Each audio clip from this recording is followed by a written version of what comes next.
1, 2, 3, 4, 5, 6, 7, 8, 9, 10, 11, 12. 12 traps. 12 traps. Ah!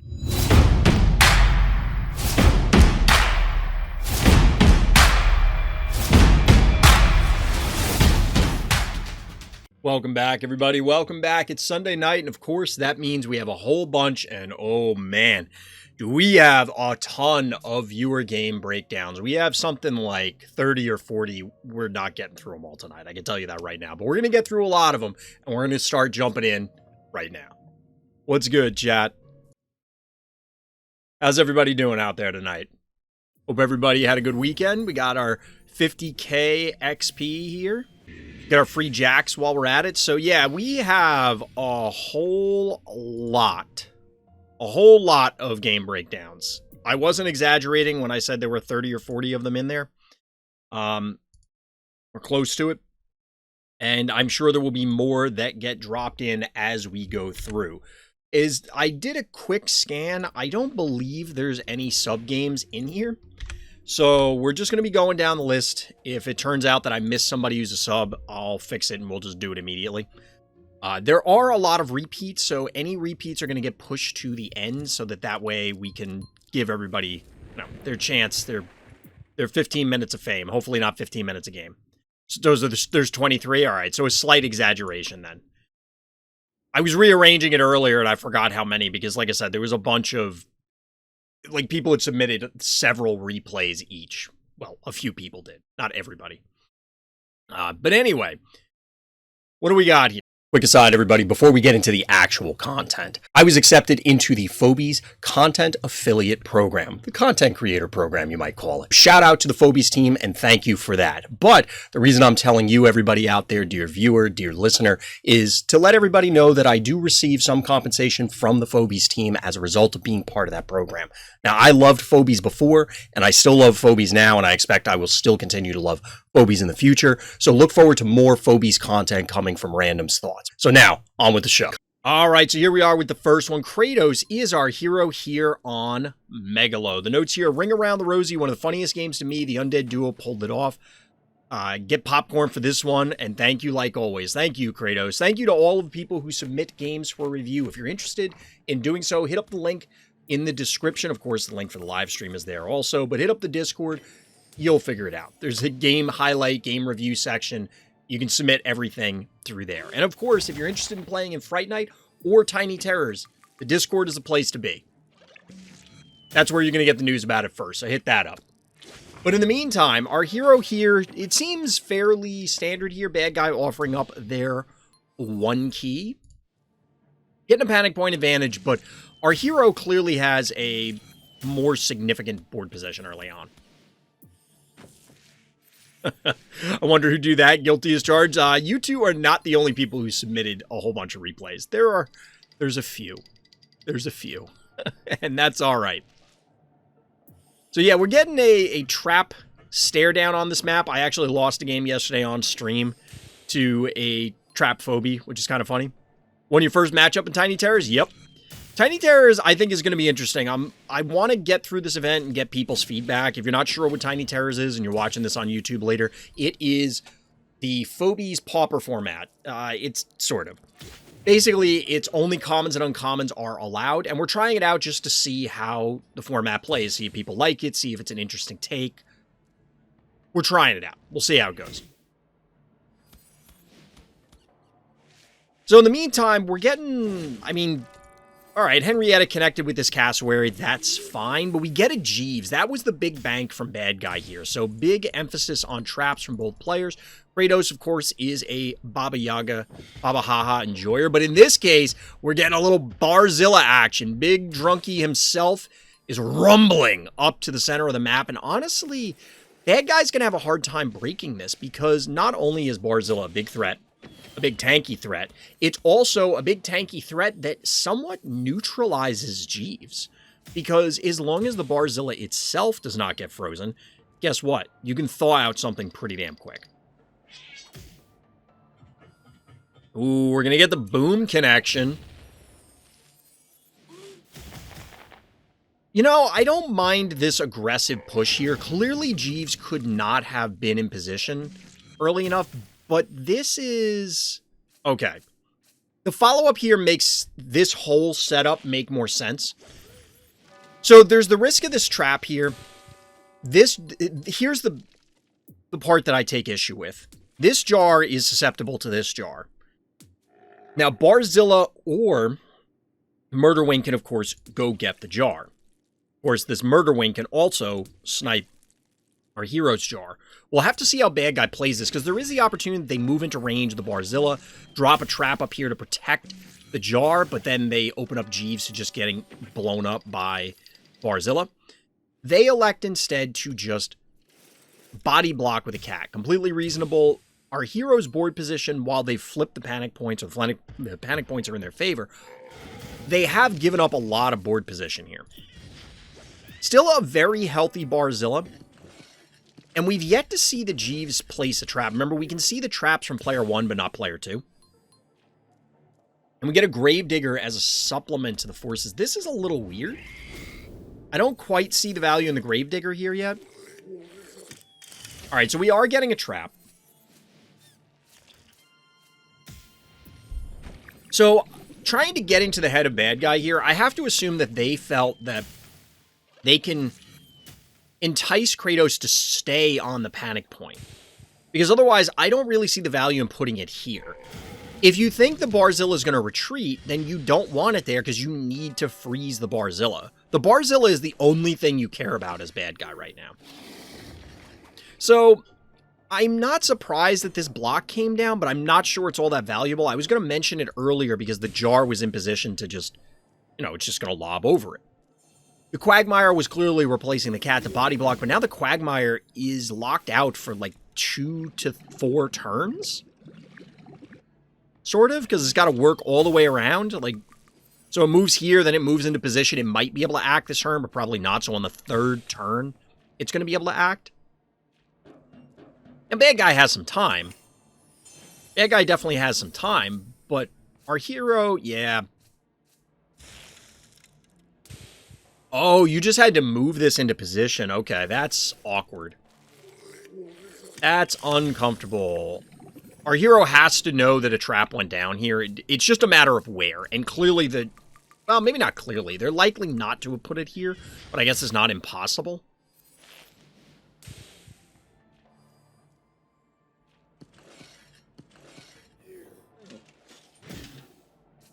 So all that did was erase a unicorn trap from 100 turns ago.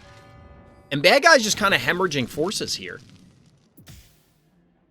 I don't think they're going to have the damage to take down this Barzilla, and if they don't... Actually, they might. They might have enough damage here. Double slap from Quagmire, double hits from Jeeves. Yeah, they don't even need the others. Actually, I take it back, they do. So, here's the funny part. I don't know why that ran, like... Oh, this will survive the Gravedigger. And Meatball... Oh, no. So both of these have to commit to kill the jar if they want it. This seems really bad for our hero, but... Oh, no. Oh, no! Bad Guy! Fantastic block here. Just buying time.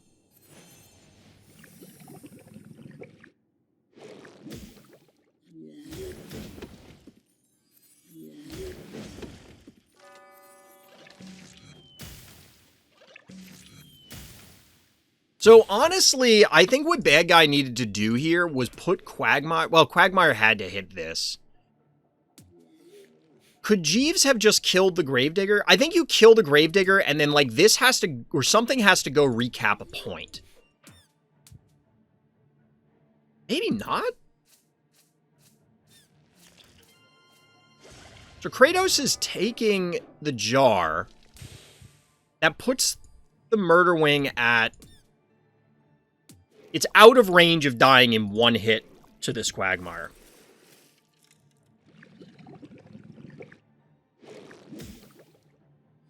How does Bad Guy lose this?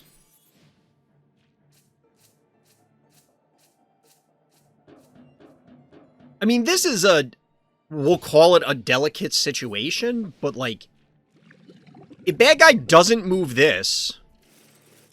Oh, no. Well, this doesn't die. Go 1, 2, 3, 4. See, this is the problem. This is the problem. I don't think you move off of this center point. There's just no need. Trading the panic point back, but there was a bunch of damage that went down due to that triple panic point advantage. But now it's 2-1, and it's chased down the Murder Wing. This is absolutely, like the notes were saying, a very bizarre game of Ring Around the Rosie.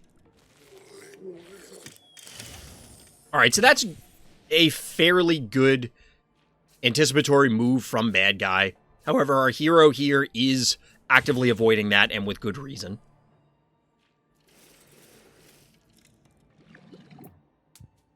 $640 damage.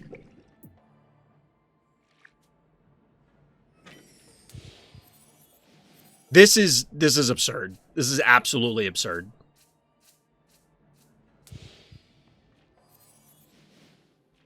But our hero's playing it very, very well, doing things the right way. And at this point, like, they just literally cannot get to him. Gonna get the double hit. Well, you don't even need the double hit. The actual walk away into the freeze trap to take down the heart. GG. Well done. That looked hopeless, but Kratos manages to pull it out. That was pretty good. It definitely feels like Murder Wing was just taunting bad guy the whole time. I think we can all hear that in our heads. That was just incredibly silly, but hilarious to watch. GG. Well, back-to-back, we're getting some long games, but this one, in fact, is on Opticon. Sgrunkly, our hero in the blue trunks. Scrungle, me, the cool person, finally returns to Phobies. A little rusty, but Jeeves definitely works. Well, you may not have been watching the last game, because Jeeves, in fact, did not work. It, in fact, did not work, so we'll see how Jeeves treats our hero here. Winning while frozen, nice. Yeah, that was a pretty solid way to win, right? That's one for the highlight reels. I think bad guy just... When they went after the Clinico, that was probably game. I don't think they needed to do that. They could have just waited and then, like, loaded up. Eventually, they could have put a freezing trap where the Clinico could have walked to and just killed it. Or just waited for it to walk and then killed it. And then you trap the Murder Wing because you have better movement options, essentially. But it was kind of funny running around like that. You did over 329,000 points. Nice. So we do get the early, somewhat early Jeeves here from our hero as we were debating the last game. 4-2 panic point advantage, a lot of 1-drops, and a very early Cottontail here. I've mentioned it before, I'm not a big fan of the early game resurrects, as in playing them this early in the game, because it often feels trivial to kill them. Not at the panic point. What, with the freeze trap? It depends. So, if the anticipation here is that the resurrect phobie will go there, could just get it, kind of thing. You know, like, it walks on there because, oh, well, it's not going to die. The problem is that this will never go in because there's a million things on the board. It will die and then something walks on it. Like, that's how it's going to end up.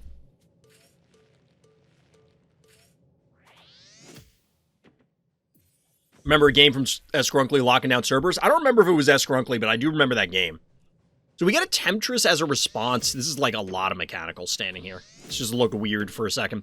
But we do get a Temptress in response to, I guess, this and to try and dislodge the jar. This is somewhat weird. This is somewhat irrelevant. Like, I don't know. A single hit erases the vast majority of the poison. Maybe not the vast majority, but a good chunk of the poison. This seems like decent bait, where, oh, this kills the the cat and then you draw something in. The problem is that it's not going to be the Resurrect Phobie unless bad guy just makes a mistake. Like I said, I don't like the early game Resurrect Phobies. It feels like you want to protect them too much in these scenarios. Instead, we're going to get a cow... No, the cowbell's not going in, it looks like. We're going to get a dancing muffin, I guess. And a brony. Sure, I guess. Alright, so this will be a dead Cottontail. Thanks to the freeze. Honestly, letting the spider get hit by the brony wouldn't be awful. Because A, poison, B, yoink. It's not that important. Didn't know that. What about the freeze? Yeah, frozen phobies, frozen resurrect phobies will die immediately. I don't believe there's anything in-game that will tell you that, but after the first time you remember.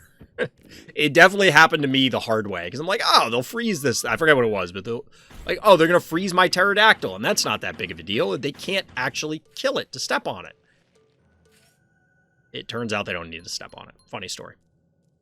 This brony seems a little like I have this ultra rare, so I'll play it. They definitely don't have the team to supplement it, especially with alligator. So if they went brony into something else, sure. But alligator is melee and by definition needs to be up on your opponent. Now, given the line of sight stuff, maybe they can hide it behind a pillar and then follow up, or I guess. I don't know. The brony definitely seems questionable at best.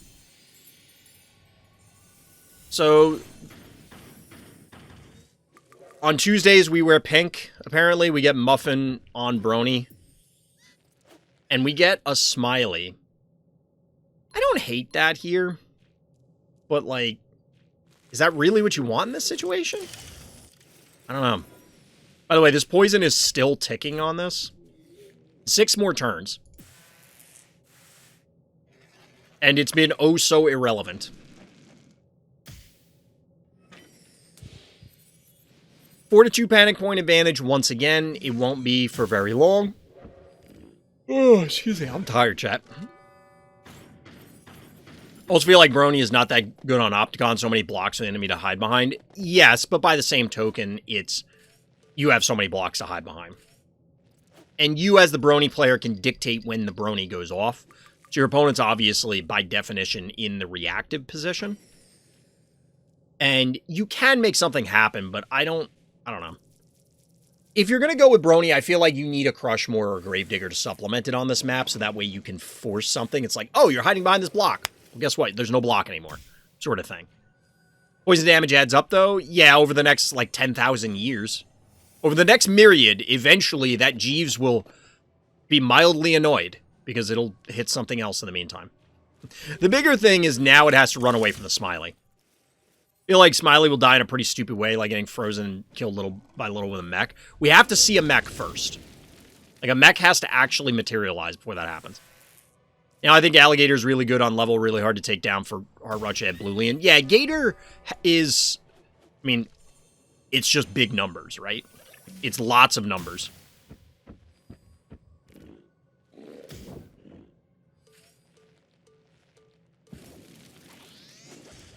Sure. That's a lot of effort to kill a spider. A Henrietta specifically. And you're also very close to our hero's vault. This feels like it's inviting disaster, but maybe it's fine. Really. So we get a diseased spider. To what end? Alright.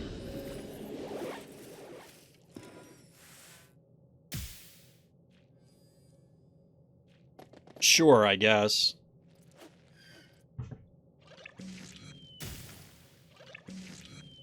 So, this is a little weird. This could have gone like here, right? I don't see a reason to put it back here. Because it's just going to take longer to get to everything else, and they could maybe rotate away. I feel like taking a more direct path would have been better. Oh no, the brony? I mean, there's a few parts of this where I feel there's an oh no moment. was just double checking that I didn't miss something in the notes. So there's now a meta bot, which I just don't understand. And now the Temptress has gotten diseased. Poison on the frozen brony, always cute.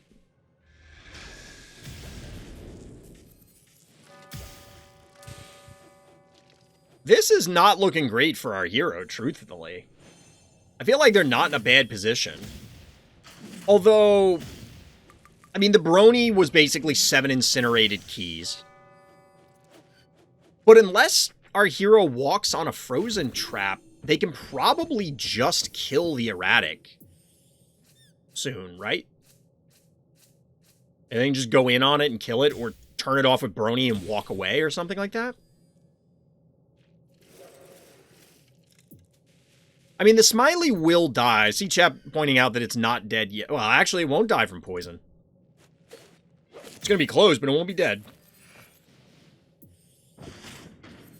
Evo is the final phobie. 0 and 0 keys remaining. I still feel like our hero is at an advantage here. This is kind of cute, because if they take the quote-unquote easy kill here... Never mind. I was going to say something gets pulled onto the ice trap, but the meatball was just clean enough to do it. I feel like that jar missed out on an attack, like it could have poked this.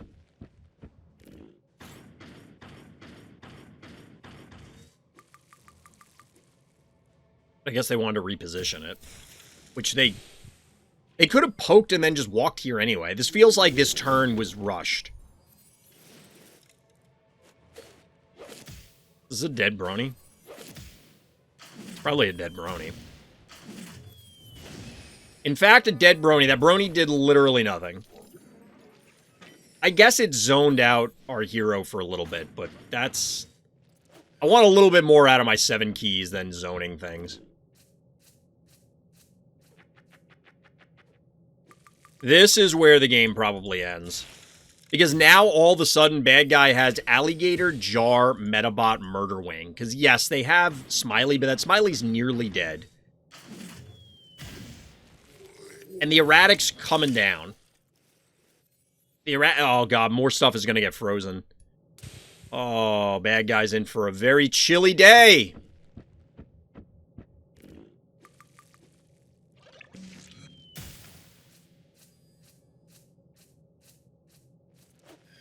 We need some Mr. Freeze puns, chat. I just hit that episode in the Harley Quinn show. One of the, well, I guess the major Mr. Freeze episode. Down goes Smiley. Actually, I think Smiley did a lot of work, but truthfully could have done more.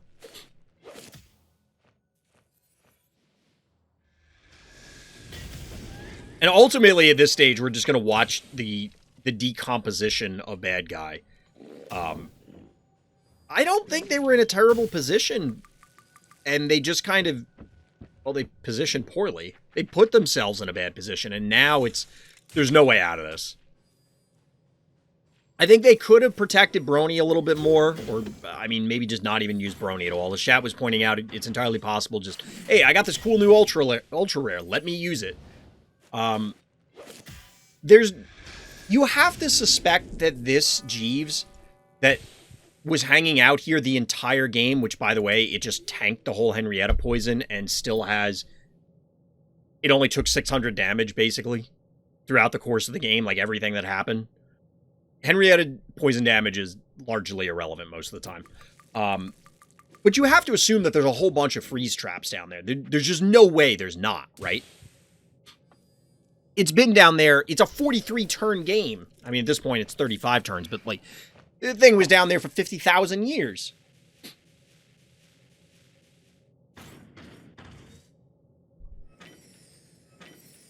Arena or async? I am not sure. We'll have to look when we exit the game. I mean, in either case, I get where you're going with it. If it's async, it's possible they just kind of forgot. I know I do. Hero here... sort of hemorrhaging things unnecessarily.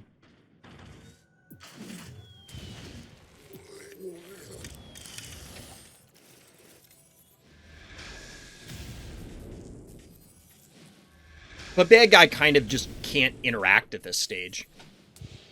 There's going to be a million freeze traps, so you pull back to fight the Hevo, I guess.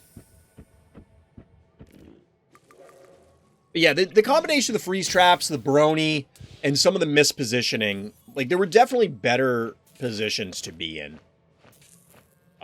That our hero, or bad guy rather, could have threatened our hero in different ways that would have... I don't think we end up here, is the point.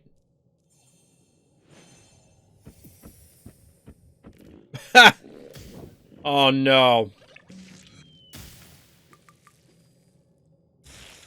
There's really nothing you can do about this. I mean... This feels like something that would qualify as a random trap. Like, how would I know that there's a trap there? But the game was already set in motion long before that. Bad guy was on their heels. Our hero needed to make a series of mistakes for bad guy to get back into it. And that's the ball game. I love the flex through the ice. Do they always keep their idle animation when they're frozen? I feel like that's not the case. Like, am I imagining things? I guess we could have seen it on the last game. But either way, GG, Sgrunkly. GG. So we have a whole bunch of games that were submitted because everybody was excited post-patch, I guess. And on top of it, I guess the unwritten criteria was the game has to be at least 30 turns. So, Redwick is our hero here on the big house in the orange trunks. First game with a tractor, and the combination between it and Will is immaculate. So we are, in fact, going to see a little bit of action. A little bit of action with some of the new phobies. Yeah, we get some Wuffalo gameplay. Get a little Will Wuffalo action. Or Wuffalo Will, as the game calls it. It's still wrong. I'm not letting this go. I will never let this go. They usually still have the idle animation if the frozen phobie have the ability animation like regeneration, smiley passive ability. So if they have a passive, then they keep the idle, which possibly makes sense. Like, there's probably something in the coding that causes that. There's 24 games to watch. Yeah, we're not getting through them all tonight, Big She. It's just not happening. We'll do maybe 10. Curious how phobies in Brawl Stars called their controller characters Will? Or is curious. I guess. I don't know who the character is in the other one. The attack animation on Heart is the animation of the last phobia you attacked Heart? What?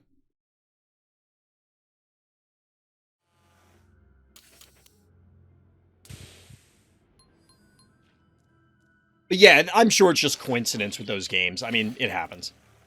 Oh, we're debating whether Wuffalo Will is a shark or a whale. We'll have to see.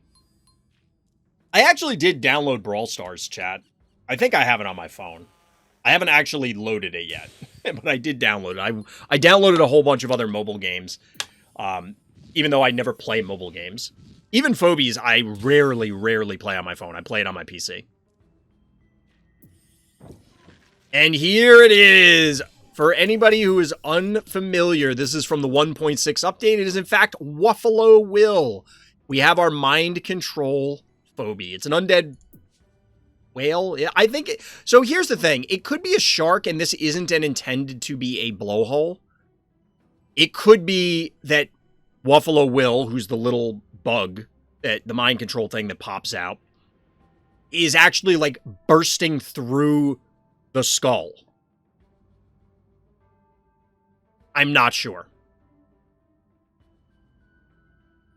Like, it could be a whale. It could be a shark. Yes, there are whale sharks, but I get where people are coming from. You don't see the blowhole on the model.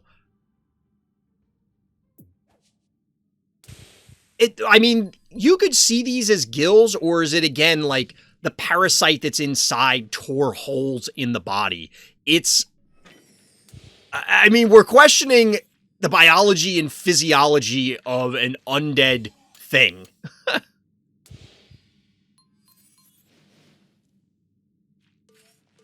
Yeah, like, the teeth could be a giveaway, but we also don't know if those are a result of the parasite.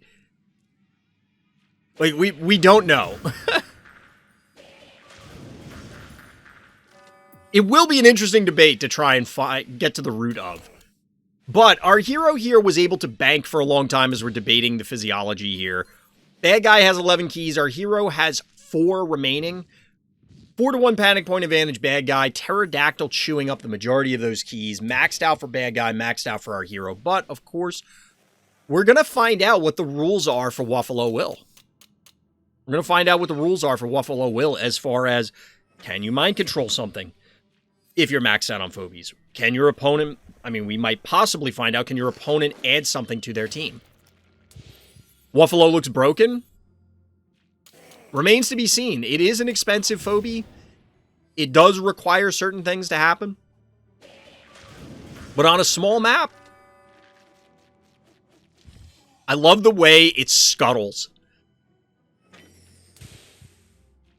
Everything about this animation is cool. It's a cool looking phobie too. Like, I think this is a very cool model. Fratute, welcome. What's good?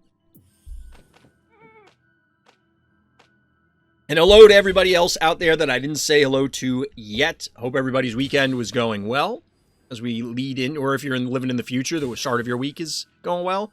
Bad guy has no interest in engaging, and I can't really blame them. Can't really blame them. Just got back into phobies? Nice. Well, you came in at a good time. Came in at a good time. What level, in case people... I know I looked at it before, but this is a level 3 will. A level 3 will. Now remember, the will mind control is melee, so hence the attractor combination here, which, you know, I'm sure was obvious. But bad guy must have forgotten it. It wasn't that obvious. We get our first Wuffalo Will? Question mark?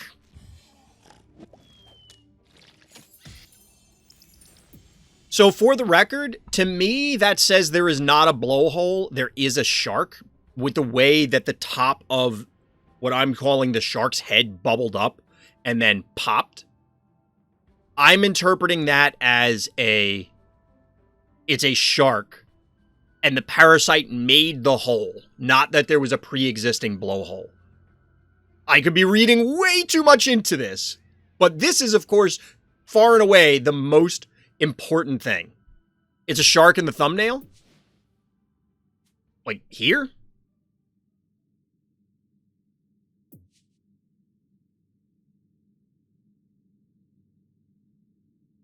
It's a tail of a shark? I mean, to be fair, all of these are supposed to be made up and they exist in your mind.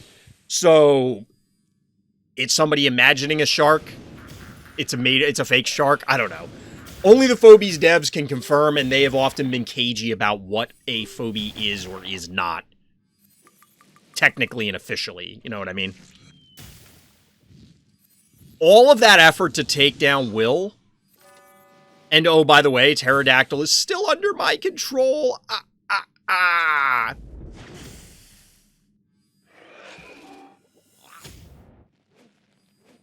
Can your phobie go through the mind-controlled one? As far as I know, it is 100% one of your phobies.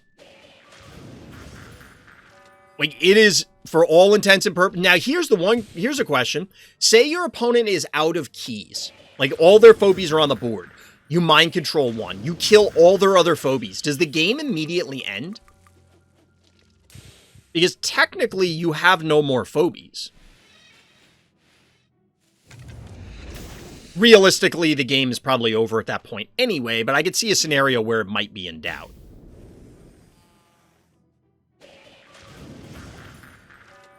Regardless, what's not in doubt is the end of this game. Bad guy still has 1 key left for anybody wondering why the game hasn't ended. GG. GG. We got our first Will Wuffalo game, chat, and I'm pretty sure that will be part of the thumbnail for this one, because that was pretty cool. GG, well done. Made the same question a few days ago. What about whether the game immediately ends? The mind control should end if Will dies. I imagine that came up in development, and I'm sure that it's a balancing thing. So, because Will's mind control is melee, you obviously have to be on top of them to do it. So if you're able to just explode will and get your phobie back immediately, it might be like, hey, you burned 7 keys for nothing.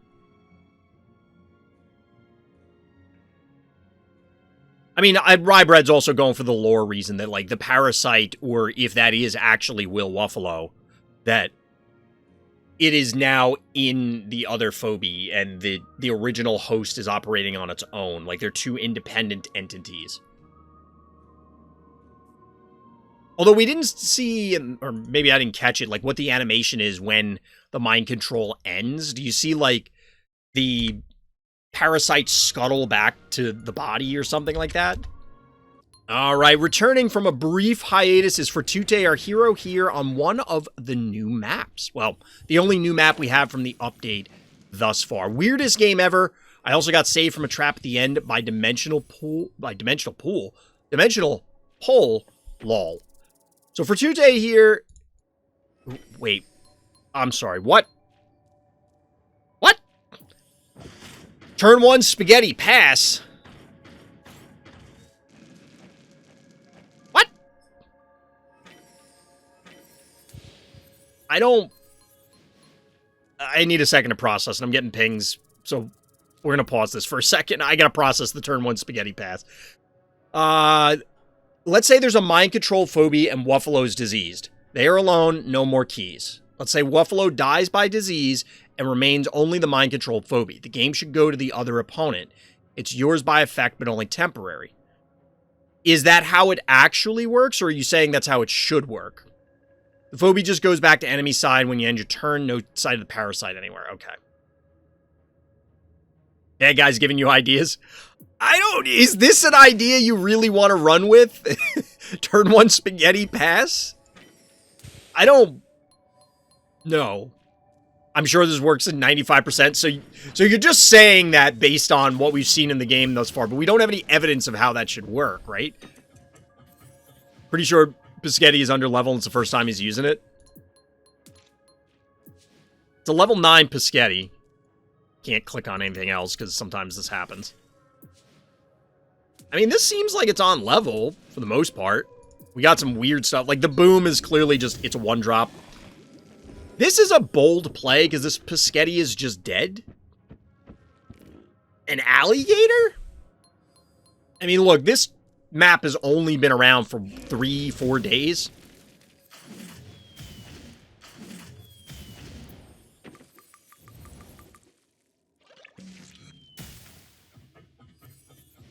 This map hasn't been around for very long, so we don't really have, oh, here's the set game plan yet, but this seems extreme. Based on my knowledge and experience on how weird endings some games got, I'm genuinely sure about this. All right, I mean, I'll take your word on it, Kune. Until we have evidence going one way or the other, we're just kind of making... Wait, this Piscetti didn't even die?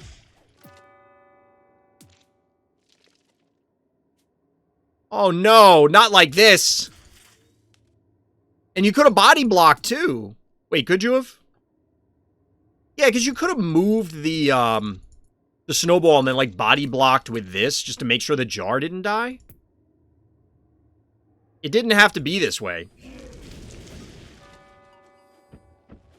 Now, notably, the Rambolina means that the alligator can't just go in there, but... Pour one out for jar, my friends. And then the Bachelor dies! But we do get the revenge smiley. This is actually hilarious, chat. This game is fun. We get a revenge smiley, which, honestly...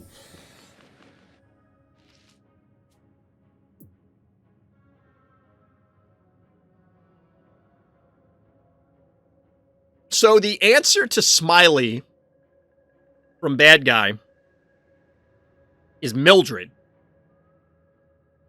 Now, I don't know about you, chat, but in my experience, and we've seen several Mildred games out of Big She, maybe more than several at this point as of late. In my experience, Mildred has a very large AoE. Like, a very large AoE. So...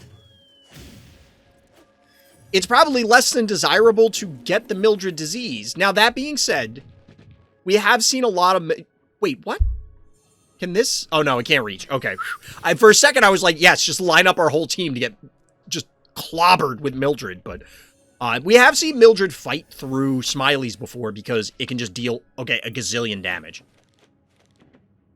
I can play Mildred as a Smiley counter, I guess. I mean, honestly, I don't know if Smiley really is an answer for Mildred because it depends on how much time you have as the Smiley player. So, like, here, we're going to see Mildred immediately get disease, right? Obviously. This feels like bait, because otherwise, why would you put the Mildred there? But the thing is, the Mildred can, again, just move up and deal a billion damage if it can connect. I'm not confident this Mildred ever connects.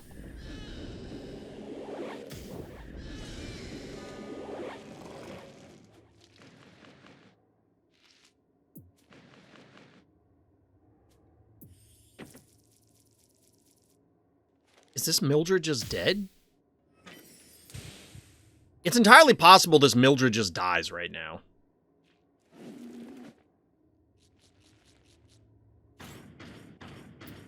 Alright, it's apparently not possible for this Mildred to just die right now.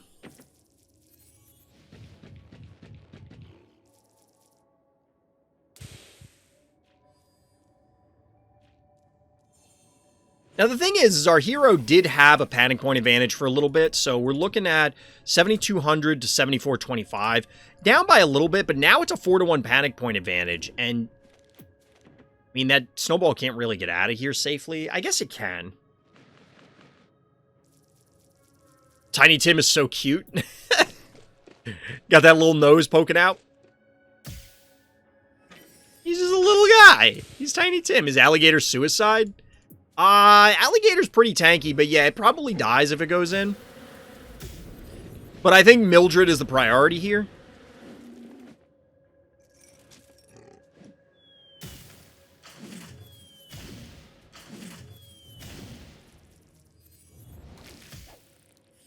And boop! Yeah, that Mildred did a lot of nothing. Now, that's a 5-to-0 panic point advantage, though. This damage will add up. Bad guy is able to put a hurt on our hero. Maybe they're not going to retreat? They're just going for it, chat. Sure. You do get some big hits laying down on this Jin Sting. I mean, that's reasonable. 0 keys for both players. This is actually a tighter game than I was thinking. Although the Jin Sting... I don't think hitting the Rambolino was worth it. I think you probably needed to hit the Jin Sting. Like, that was a bunch of damage, but you only killed the spider.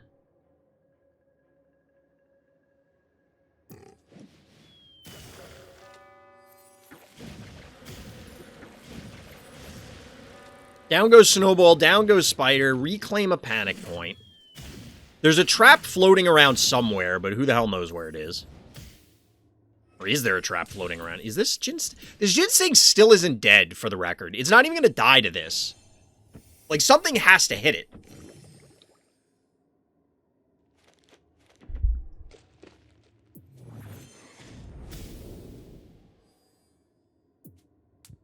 Our hero still has over 3k heart health, but honestly, there's a chance that if bad guy just dove with everything, like, they can't back off at this point. Oh, the Jin Sting does die to it. I was incorrect.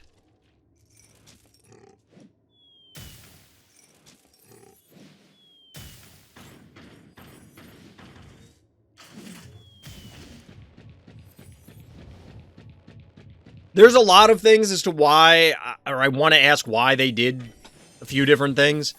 I don't know. Now, admittedly, this was still pretty close. 2,200 health. I can see what bad guy's going for here, but it's not going to matter.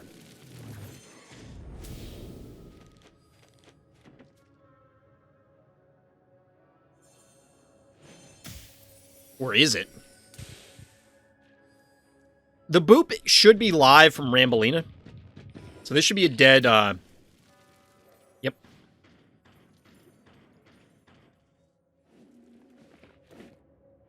All right, this was a solid set of plays. Like, this made sense. I was going to say maybe you hit with the unbearable first, but I think capping the panic points is way more important here. Because if you just hit up here and maybe kill this, then the panic point damage might still get you. The gator can run around a little bit. Check the heart. 1,000 health. So yeah, if you give up the panic points, you were probably just dead.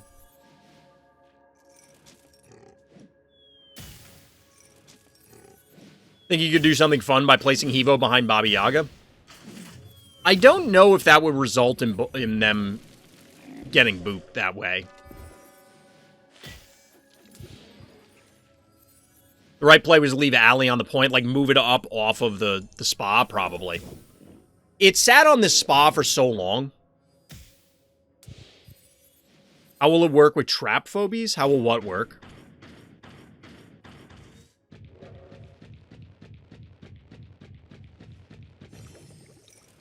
Pretty well done by Fratute here. Definitely hanging on to a game that could have easily gone south. Getting control of those panic points. I think bad guys' positioning definitely left a little bit to be desired because, as Hakune was pointing out, or whoever was pointing it out, they could have taken this bottom panic point, held it for a little bit longer.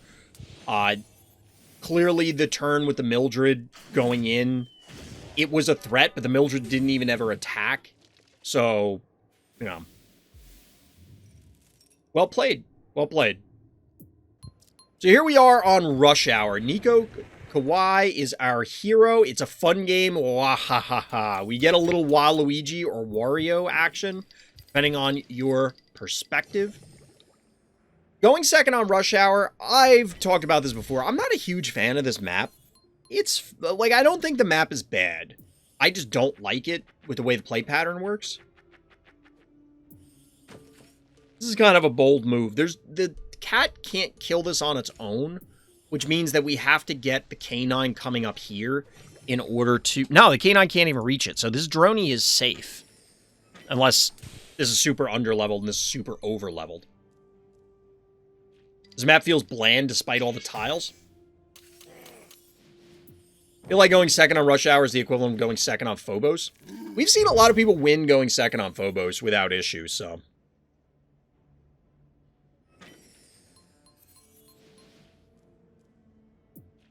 You can play 8 phobies with Mind Control Phobie.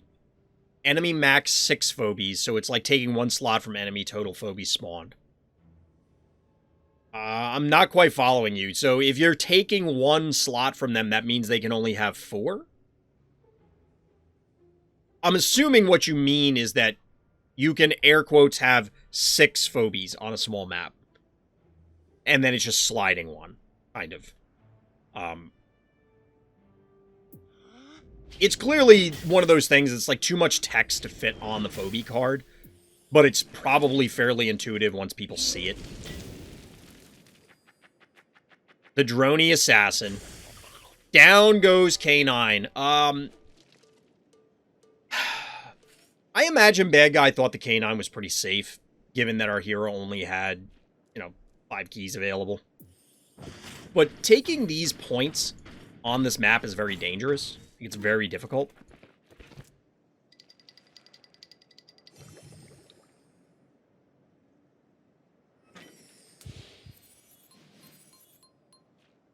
In the meantime, bad guys loading up on their lobber forces.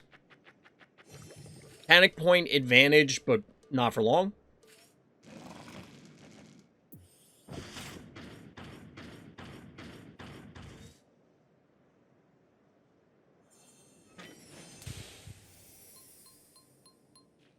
So we have the Hevo return, or Hevo answer. Lately, I've been trying out the Honey Bear plan on this map, which I kind of like, but it hasn't worked all that well for me personally. And I think I'm just positioning incorrectly is the bottom line. But here, we're getting something a little more unique in Repeller, as well as Sparky is the answer. Repeller, quite clearly... the worst of the Innocuous family, like, far and away, it seems like. You almost never see Repeller.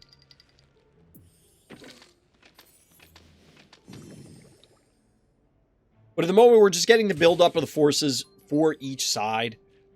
No poles, notably, and only the single boop.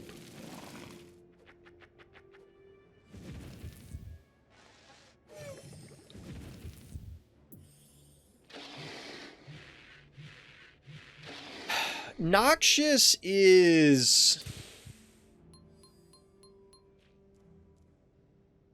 interesting. I get it on one hand.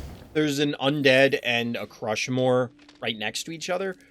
But given the existence of the healing spa on this map, and, like, I mean, yes, poison matters on Daisy because Daisy has a relatively low health pool to begin with. So it makes it that much easier to actually take down. But, I don't know. I'm not super excited about the Noxious play here.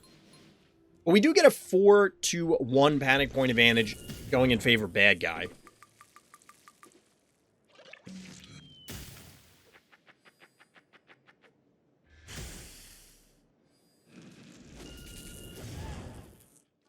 I do like the play here to ensure that things aren't getting pulled out of position.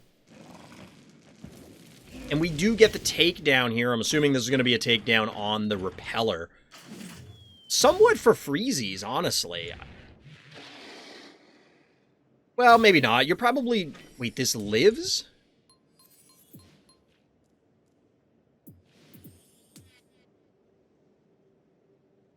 I mean...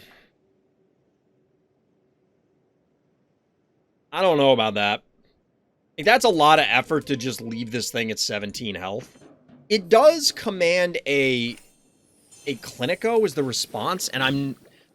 Like, you never feel good about that, right? You're never excited to have to do that.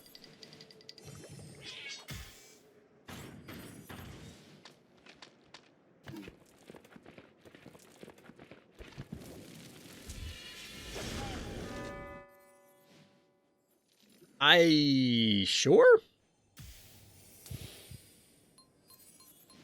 This is weird. Like, I mean, it definitely cleared out a bunch of stuff. It's 8 keys right there. So bad guy is ahead to a degree, but that just felt like a lot of effort. I don't know. I guess it was fine. I guess it's fine. Bad guy only has 7 keys left, though. 5 remaining for our hero, thanks to a foul that's now hit the board. Panic point advantage once again goes orange. I don't hate the foul, especially since you're playing downhill as our hero here. So since you have the advantage... Wait, really? I guess they're just going all in on the Sparky. Can you kill it? Wow, this is just a dead Sparky? Alright. I didn't think the Sparky could die, but apparently it can. So the elimination of the Sparky is a big deal. The last phobie from bad guy is a Blasto, which is going to take a little bit to get in, but is immune to the Noxious. Here's the thing bad guy may not have counted on. The foul does a ton of damage, just from regular attacks.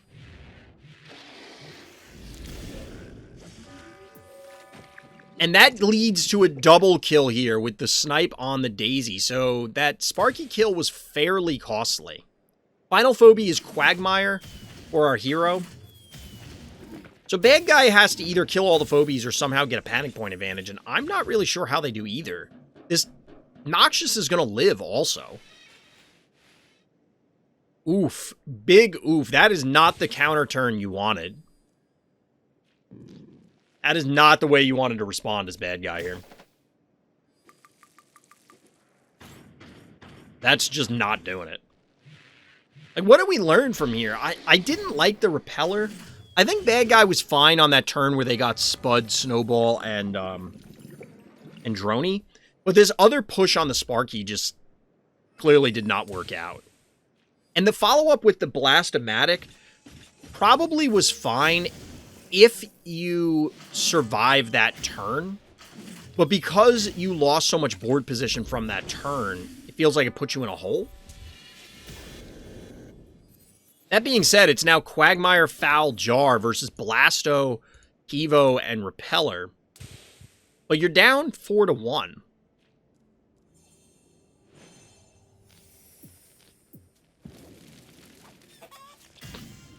The disease for the range damage here.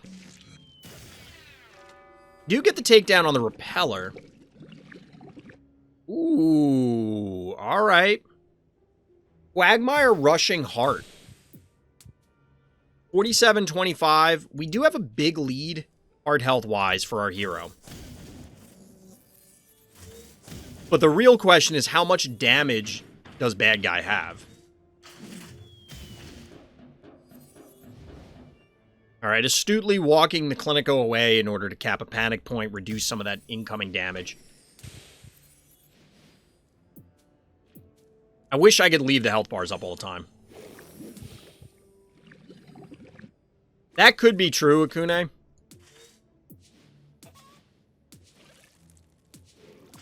But right now, the levels look fairly even. Couple things sub 10, but mostly around level 10. Game. It won't let me... There we go. It wouldn't let me click on the Hevo. I mean, for the most part, it seems relatively even. There's a few actually on the side of our hero that seem underleveled. But here's the thing. I think bad guy just doesn't have enough damage to fight this.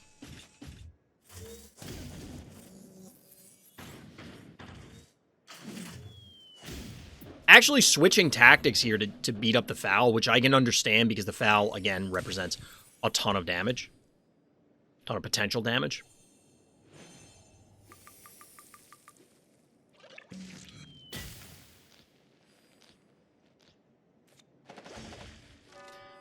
Takedown there on the Clinico. Recapping the panic point. 3k health. This is lining up for the Blom. Now, the advantage our hero has here is that they are more mobile, sort of. They have 2 2-movers, whereas our bad guy only has 1 2-mover. But I imagine this is another Ring Around the Rosie game. This is in range.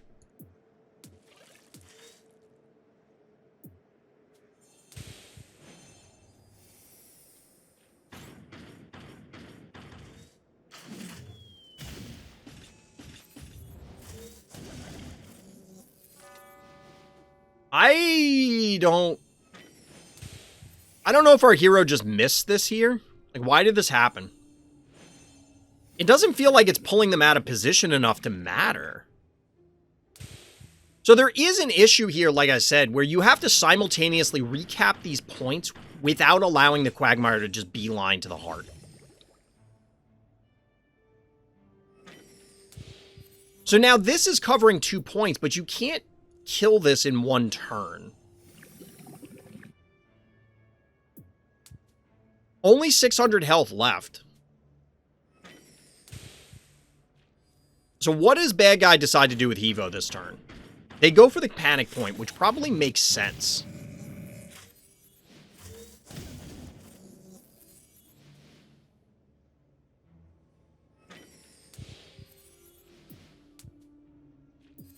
Quagmire's a menace. It seems like it. The Snot Monster. Really? I mean, if you take the panic point in the middle or something, you're just dead. Because 2 hits and 1 hit should be enough.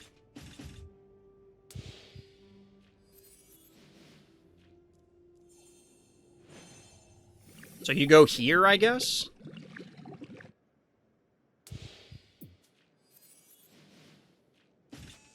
I think moving this Hevo up was a mistake. Well, on one hand, I could see the reasoning to not allow the taking of the center panic point back.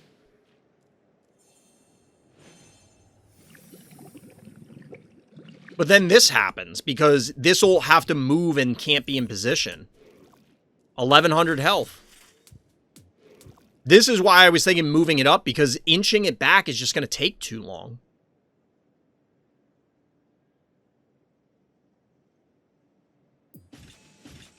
If I was bad guy, I would be pissed.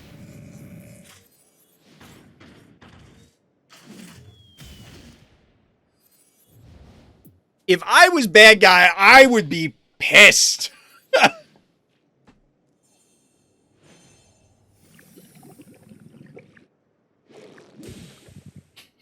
Just taking the tour, one last tour of the heart. Opponent did the final mistake. Yeah. You're right. It just boiled down to bad guy slightly moved out. And I get the logic. That's the frustrating part, I think. Maybe the most frustrating part is the logic is not insane. It clearly didn't work out. But, like, we saw in the previous game, or maybe 2 games ago, I'm already forgetting, but if the alligator in the previous game had stood on the panic point and held it, it might have been enough to push the extra damage that was needed to close out the game. Or at least pressure so that our hero wouldn't be able to position the way they did. Here, bad guy went to do that, basically that same thing, stand on the panic point to prevent the recap, and instead got punished for it. Because our hero was able to do an end around and get there anyway.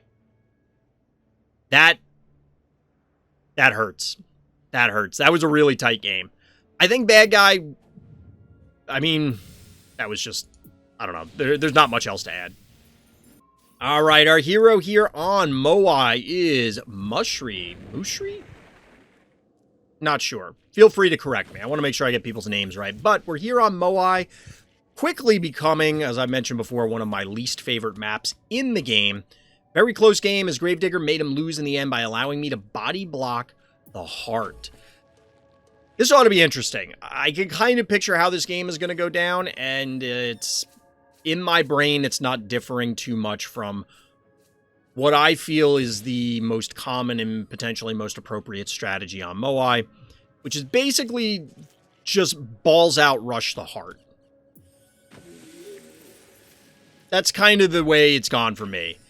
Is that always a winning strategy? No, you can defend it. It just seems to be exceptionally difficult, or people have collectively not acknowledged that to be the common strategy, so therefore they aren't reacting quickly enough, and then thereby losing. Is it becoming your least favorite map? Yes, but it's tough for me to say it because it's... Sometimes I do just want a heart rush, but at the same time, it's tough because it feels so linear. I don't know.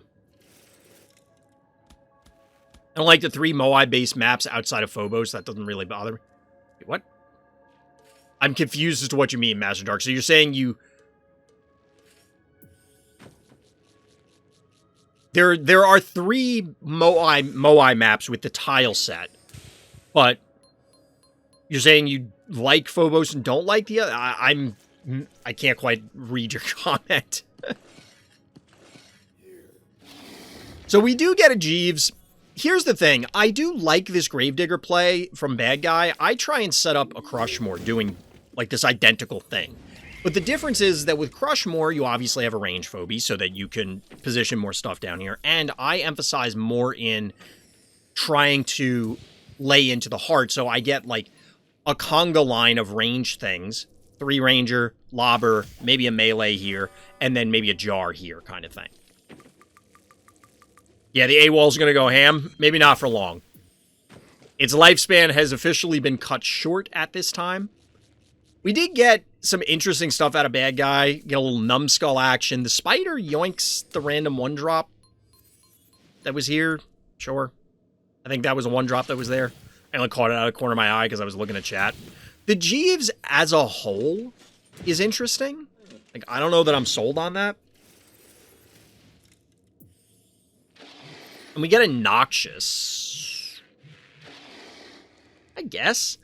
You can target the heart and then catch something, so I guess that's fine. The random 1-drop was Cassowary. Fair. Okay, so that's a little more valuable, but still. So we do have a Jin Sting up here in position, but clearly our hero's gotta be behind. 54-12. 85-50. Yeah, bad guy has an enormous lead in the race. Plus, they have a panic point advantage. It doesn't look like they're going to... Is it? Oh, okay. I was gonna say, is the spider just dead?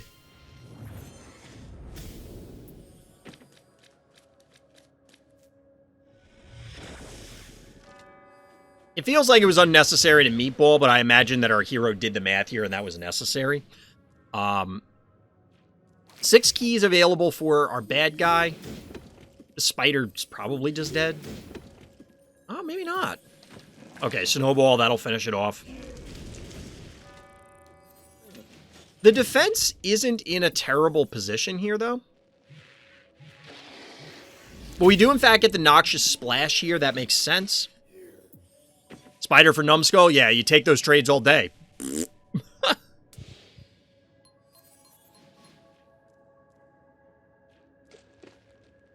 I mean, you do, on one side of that equation, you do. So our hero actually slides the Ginsting back up. Panic Point Advantage finally goes in favor of our hero with a little over 4K. So here's the thing. That's still a lot of health. That's still a lot of health. You know, you've taken a ton of heart damage. But, A, you wouldn't activate Ogre yet, which is kind of hilarious. You have to keep that in the back of your mind now. And B, that's still a lot of damage that your opponent has to deal. If you're able to push threats, you might be okay. But in the meantime, we are instead getting a counter Noxious, which I don't hate here. 2 undeads, no healers in sight at the moment. It looks like we're going to get a recap here on... Really? This seems like a mistake. That seems like a mistake. Bad guy lets the Cyclops live.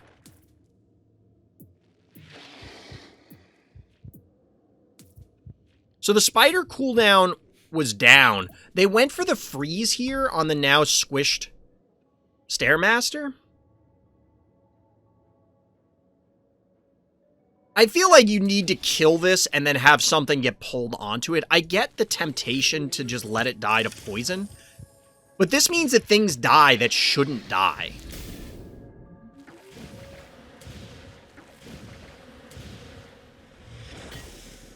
Because your advantage here is that you have all the threats. Like, you have all these threats right on top of their heart. It's kind of like, just deal with the defenses. I like Blinky as an answer. Obviously, you get a lot more options for positioning. Fairly tanky.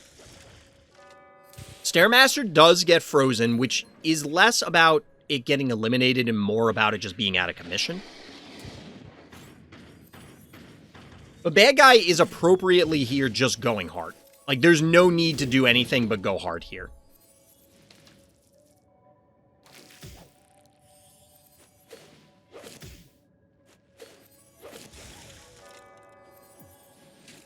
There's the Stairmaster. Blinky is the penultimate phobie for bad guy.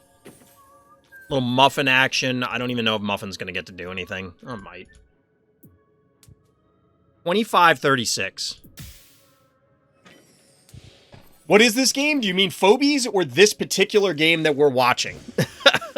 I don't know if you're an existing Phobies player or if you're curious about what Phobies is. Either way, we can fill you in.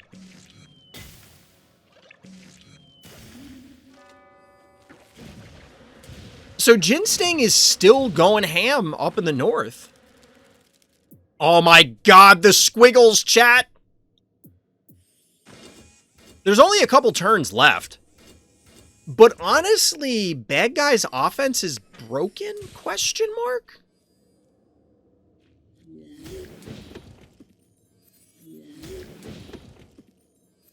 With a 4-to-1 panic point advantage, it's going to take time to recap the points in order to actually push damage that way. And it is entirely possible that bad guy just can't... Because if you just body block here, hence the misanthrope, if you body block here, you prevent anything from getting to the heart. And there's enough damage here to probably kill the Blinky and do so.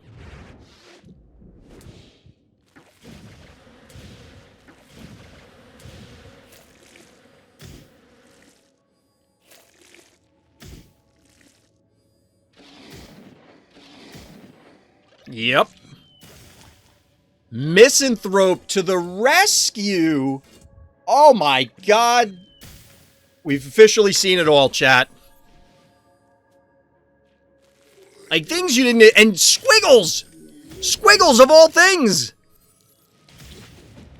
I know the game was fighting me on the scrolls there. Absolutely vile? Yeah, this was wild. This was wild.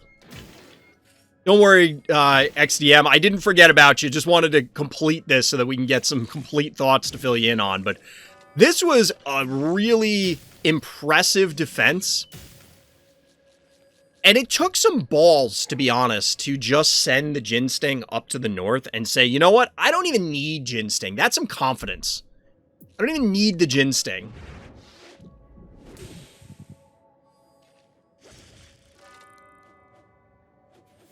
Well done. Well played. I don't really agree with the notes that the Gravedigger made them lose. I think the Gravedigger was the only reason that Bad Guy was able to do what... Like, the only reason the game was that close is because Gravedigger blocked the heart, that one gap. And like I said, that's the same thing I try to do. I try to block the heart like that because it cuts off so much defense. It really restricts the available options for defense. The thing is, I think Bad Guy needed to go for the heart sooner. Like, Jeeves shouldn't have bothered with the trap in the center. Just go to the bottom. And then use the traps down there. And they also could have just gone with a different set of phobies. Like, I don't know that the ones they had were exactly what was necessary, but either way, great defense by our hero here. So shout out to our hero here, Dark Soul 1, the first Dark Soul. Maybe this is their favorite game. I didn't actually play Dark Souls, chat. I only played Elden Ring, and, well, we're not going to get into that here. Live stream knows it. By the way, if you're watching this on YouTube, hit up the links in the description for Discord and, of course, the live Twitch stream, and likes and subscribes do help. But our hero here, a very dramatic loss I might have won if I went for the healing spa. So you wouldn't have seen it as we zoned in, but this is a very low stress level game, aka early ranks in this game. So we'll see what happens here on Rush Hour. But I do want to say shout out to Dark Soul for submitting a game loss. We don't often get those because, of course, everybody wants to look at the cool thing that I did. But props for putting yourself out there, presumably looking for some feedback. So chat, let's help them out. Was actually looking for Super Auto Pets, but ended up here. It's funny, I was actually playing that on stream the other day. I've been thinking about putting some of it on YouTube because I do play that game. I mean, not a ton, but I do play it often. So in the meantime, our hero here has a somewhat interesting spread. I don't really like this Hevo here. The reason being is that it is, of course, in range of the jar here just to take pot shots. I'm not sure why the Canine's still hanging out here, because I don't think that came out last turn. So Bad Guy now has a 3-to-1 panic point, 3-to-2, excuse me, panic point advantage, and Thunder Rocks is coming out, of course, as a counter here to Hevo. And I guess to K9. Of course, when was this game submitted? This was submitted on the 17th, so this would be still during the mech event. Presumably informing some of these things happen. Some of these phobies happening, rather. Because we're getting some mech phobies going down. Do get some takedowns here. Since this is low stress level, we're not going to see snowballs. It's only going to be jar as the super long range stuff, unless somebody has access to Chuck or something, because, you know, they got lucky. But this Hevo is offering itself up to just kind of croak here. I don't think it's dead, but there's a non-zero chance that this thing is dead.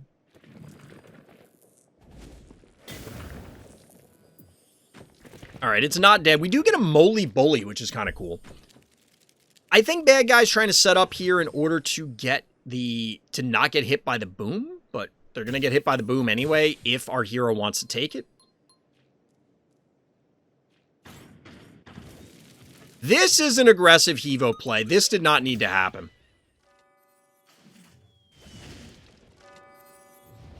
So, I think anybody who's been around for a while... So, this could have hit...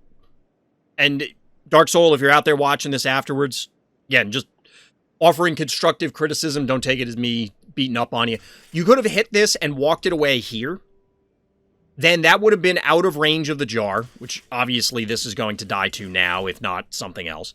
And then you can still connect with the boom, thereby not taking the damage on the Hevo from the dimensional pull on the Thunder Rocks. Up here in the north, I assume you're going to just ice the cassowary, which makes sense. The question is, do you retake this? You do not, and you're banking, which not knowing your collection, we'll have to see, but maintaining this Hevo would have been very big. You would have had a significant threat on the board. It's tanky, it's a lob. Yeah, you'd be down panic points, but prioritizing the panic points is one of those things you have to unlearn past a certain point.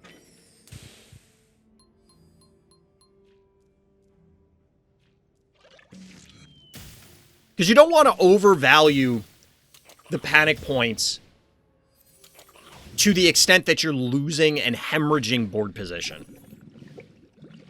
That being said, we're beaten up on this Moly Bully, and we get a Speedola. So here's the thing.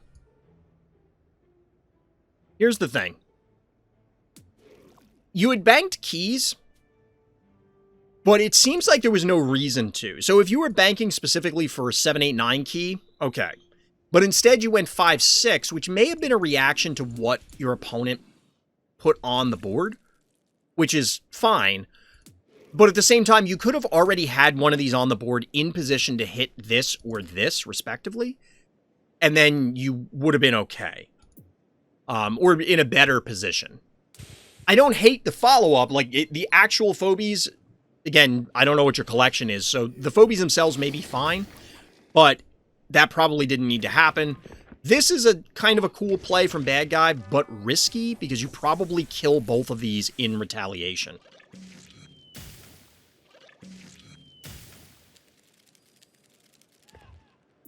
The Quagmire here is fine. Obviously, there's a lot of action going up on the north, so it would have been nice to have the Quagmire there to help supplement, especially since it didn't even get to touch the Boomer. But you should be able to kill at least these two, and I don't think that... I mean, Temptress might be able to kill K9, but who cares? Alright, so I disagree with this, depending on whether you can kill this with Quagmire.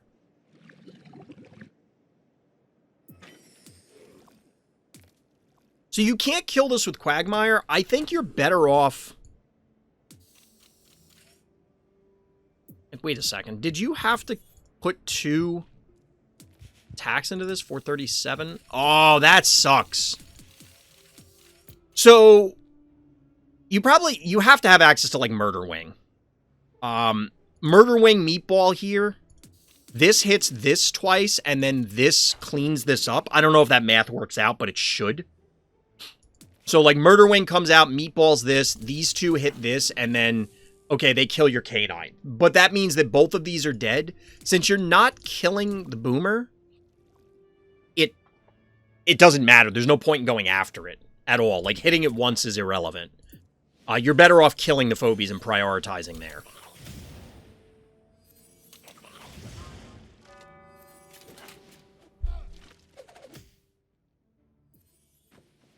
The Quagmire taking this point isn't awful. You obviously want to stem some of the bleeding if you can, but I think again, it feels like you're heavily prioritizing the panic points, which we've seen plenty of games, and I've thrown plenty of games because I played it too loose, and I used my life total as a resource too much. But that's a thing from card games that any card game player will tell you. Your life total is as much of a resource as anything else in the game. You need to use it as such. That guy's just offering up this Gravedigger, which is interesting. So use your heart health as a resource. You can give up some panic points for some amount of time. Can't give them up forever, but you can give them up.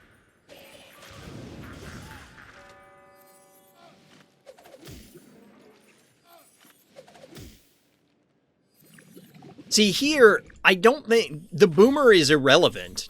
You gotta kill this Gravedigger because it's gonna hit you back. Yes, the Boomer's running around. I'm sure at this point it was super annoying because it would have annoyed the crap out of me at this point. But you do not want to... This thing is gonna punch your Speedola here, and you didn't need to let it, because the Speedola's probably dead this turn. If not from these, then they can run the Temptress in and supplement it. Or at least hypothetically. You do have 5 keys left, and of course you have the fish tank here. Halfway through the game. I don't think you're in an unwinnable position, rather, here. You still have a ton of heart health, which again, if you like eat the damage from the panic points, is not that big of a deal. The problem here is you're walking into the teeth of their team with a half-damaged Speedola. And not really, like, the Clinico, I don't know. Clinico's okay, I guess. Gesundheit is the final phobie, but Bad Guy still has 8 keys, so there's still a lot of big nasties, big uglies that can come out.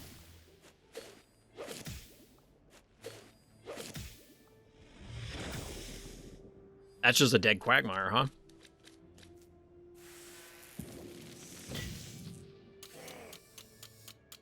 Bad Guy with 0 fear of the lava, and Sparky. Ooh.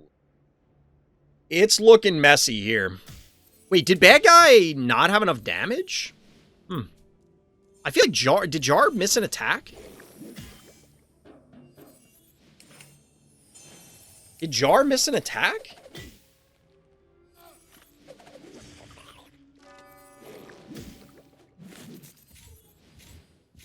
Honestly, Bad Guy kind of gave our hero an opening here, because that Temptress is probably dead. This is still a lot of damage. This is potentially a dead... This is potentially a dead fish tank.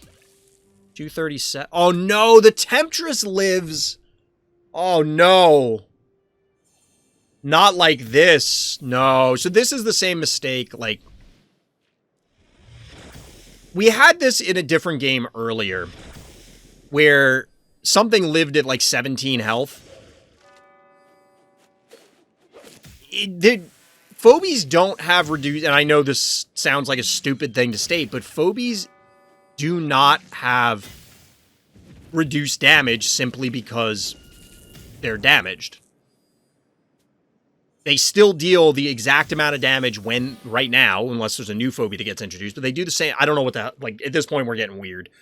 But Phobies, if they're low health, they deal the same amount of damage as in max health. So leaving a phobie on the board means that it's dealing full damage and retaliation. Your opponent's probably just going to be sacrificing it, because you still have, you as the other player still have to put in effort to remove it. Point is clean up the phobies when you can. But yeah, Bad Guy elected to not kill the fish tank for reasons, whatever those reasons happen to be. I mean, it's going to die now.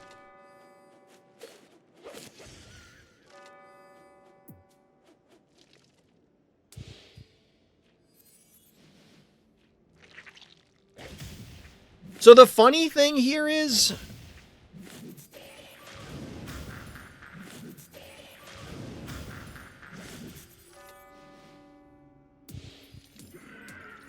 Alright, so you probably needed all 4 of those attacks.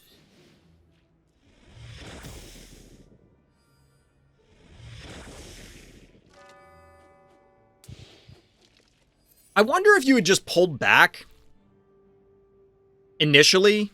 Like, make them... Like, if you pulled back and put Gesundheit, Bowmangles here, and then maybe, like, cap this point, because obviously they could go to the south. They have more mobility on their side, so you're in a rough spot on that end of it. But realistically, I think this game, yes, you can point to the end and say, okay, well, there's... What if I did this slightly differently? But I think all of the plays that decided this game, or at least put it on the path that we're ending with, happened way earlier in this game. Way earlier in this game.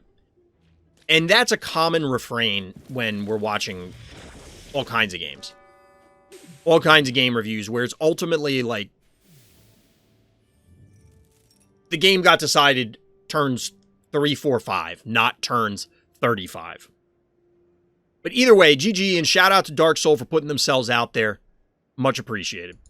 Our hero here, TCT, on Opticon, finally made it to one of the live streams, so shout out TCT. If you want to be like TCT, come by the live stream. The link for it is, of course, in the description. And, you know, likes and subscribes, the whole deal. You got it by now.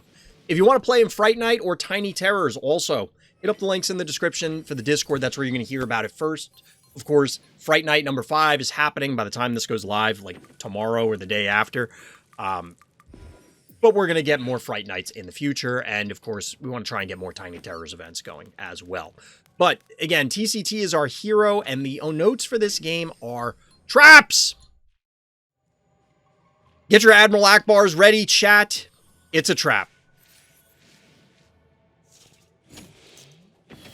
Oh my god, I just noticed 55 turns. We're just letting this one roll, chat. We are not pausing. 55 turns. I hope everybody's stretched. Woo! I'll probably use the Admiral Akbar thing as the intro for this one. Maybe the 55 turn were the traps we made all along the way, or something like that. I don't know. I don't really get the Poison Ivy trap right there. Like, somebody will have to explain this one to me.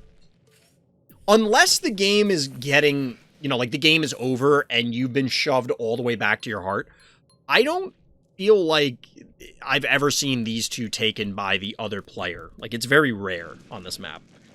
What was the longest game you've reviewed? Was there one that was longer than my 67 turn? I think the 67 turn one is the record right now, unless we count the one where somebody submitted like a 399 turn game or whatever on Pluto, I think, where they filled the entire map with statues.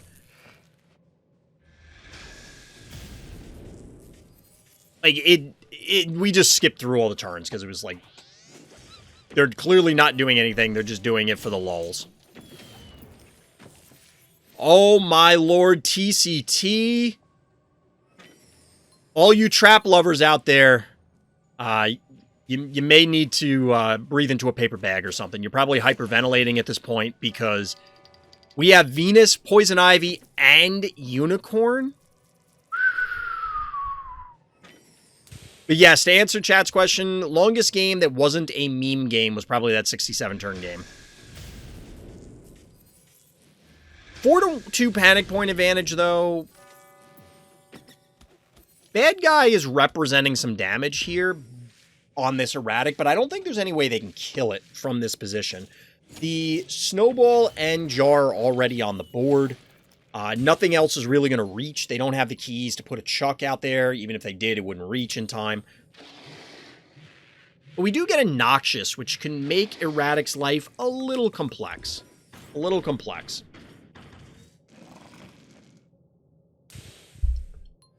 But TCT in this case is taking a page out of my suggestions to our previous game, which is use your life total as a resource.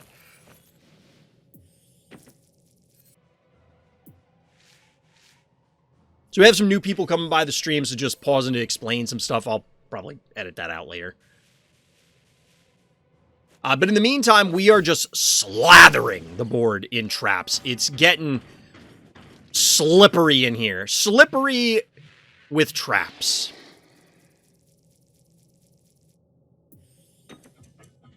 I feel like we need a Jeeves for that analogy to really work, because it's an ice trap, so like you can slip and slide on the ice. Does that work? I don't know. But we do have a spider here. Is our hero spider... like, okay, come on. Now we're just putting traps out because we can. Like, why is this trap... I know it's a button to press, but, like, no one is going to... watch, this will be the trap that determines the game, but, like, no one's going to step on this trap. So this is a good pull here. Obviously, you get the splash. Who cares about the stabby damage? I don't really know what bad guy was thinking with this positioning. The spider was right there. I don't really know about the Gravedigger break there. I don't hate the Gravedigger idea. But, like, the majority of these traps are in positions that are largely irrelevant.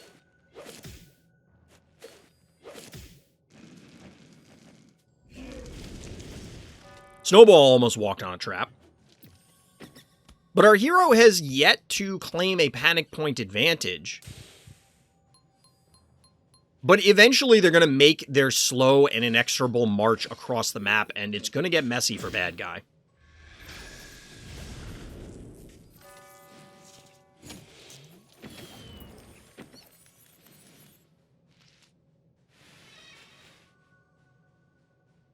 Yeah, I don't... This is definitely very patient. 5,400 health to 8,300 and change. Bad guy is somewhat fortified, though. You could probably wait... Okay, the spider retreated. I was going to say you can wait for the Gravedigger cooldown. Because what you could do here is just walk up, block this, and then recap. I mean, you can recap it now, too, but...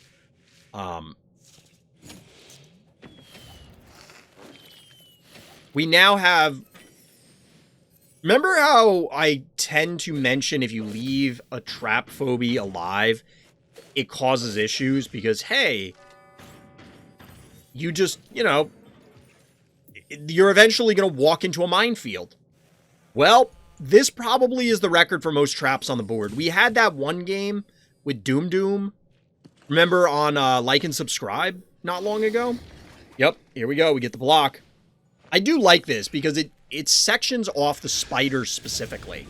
I mean, it would be nice to get the other things, but the spider being out of commission is a big deal. It was 9 traps there. It's 1, 2, 3, 4, 5, 6, 7, 8, 9, 10, 11, 12, 13. Wait, 1, 2, 3, 4, 5, 6, 7, 8, 9, 10, 11, 12. 12 traps. 12 traps.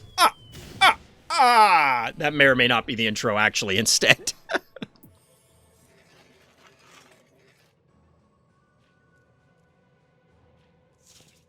And counting. 13. Why is this happening? Now, imagine you're in bad guy's shoes here. Seriously, like, what are you gonna do as bad guy here? At a certain point, it's just like...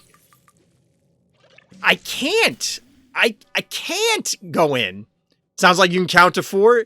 In fact, we can make it past 4. Bad guy, this is the stuff of nightmares. This is the stuff of nightmares. I don't even know what to say here.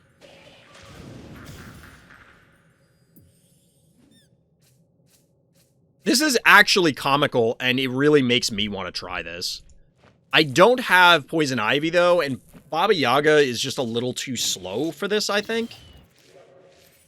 I mean, I guess if you start Unicorn Venus or something and start inching them up immediately. I love how there's a retreat happening now from our hero.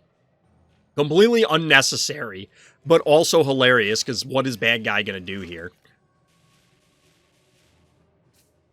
Look at all these traps.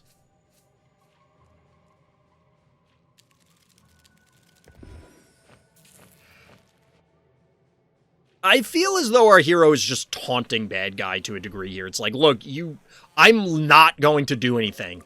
You must come to me, and you're immediately going to regret that decision. You will immediately regret this decision. I can't believe this. There are traps in places that they really don't belong. They're just frivolous traps, but at the same time, it's like... Chat, here's the real question. There's tiles with no traps, but it looks like there's traps on it? Yeah, just because there's so many traps around them. Here's the thing, chat. Would Doom be good here? Is Doom playable in this situation? I love how they're just passing back and forth, too. Yes, it would. I mean, our hero doesn't have a spider anymore. They don't have a yoink, so they can't just get it out of there. Switch Moffat for Doom? Maybe. 55 turns is just... Well, it didn't start a meme game, Luffy. It didn't start that way. It turned into one now. It's all for the memes. They've actually... We had like 4 turns in a row there where they just pass. Yes, I'm aware I wasted 2,000 points. Fair. I do need to rename that so that we can reuse that channel point redemption for other games, or we can name people after chat.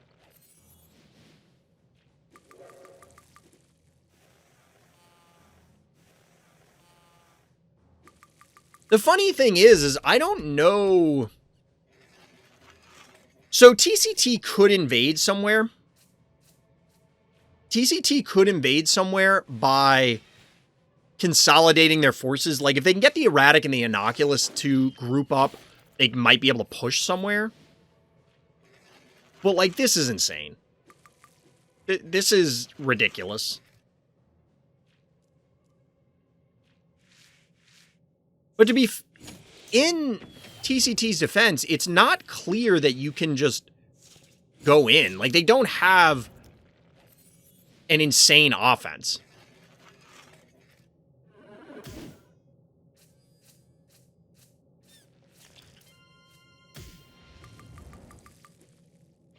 So, these two are dead. Actually, this might not be dead. It does, in fact, die to the trap. Chat, what was the max number? 24 traps. I'm trusting chat. I didn't count it. I'm not going to count it.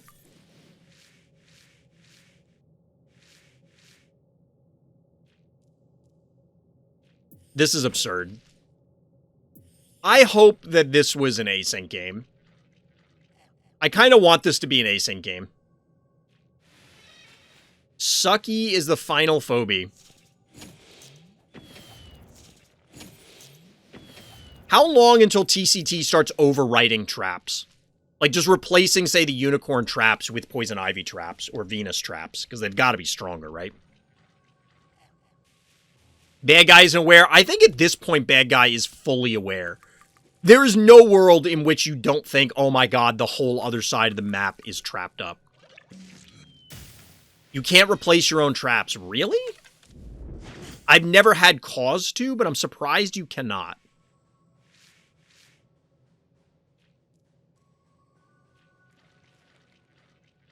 This might be the screenshot. Like, this might be what I use for the cover. Because this is dumb.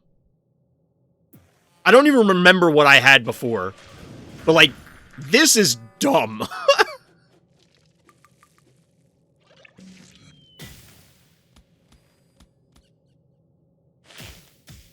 Sucky tanks it.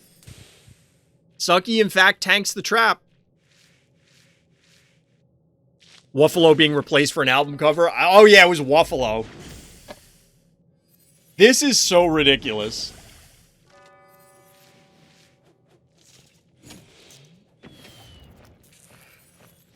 That's back to 24 traps, right? We lost one, we replaced one. Muffin? Or K? I guess to heal one of these. But then you could have popped it out from here. I don't know why it's here. Doom Doom would be good here. If there was a game where Doom Doom was going to be good, it would have to be this one. Bad Guy just hit every mine? I mean, yes. It's not like they can miss any of them.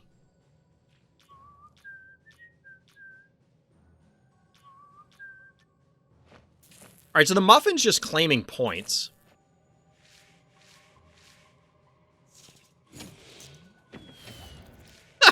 Just completely unnecessary. Oh, good lord.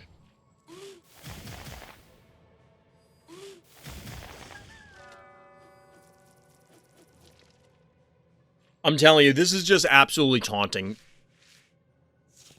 Yeah, the only reason there wasn't a trap here is because it got set off the prior turn. But yes, there's no actual trap on this panic point. One of the few places that doesn't have it available.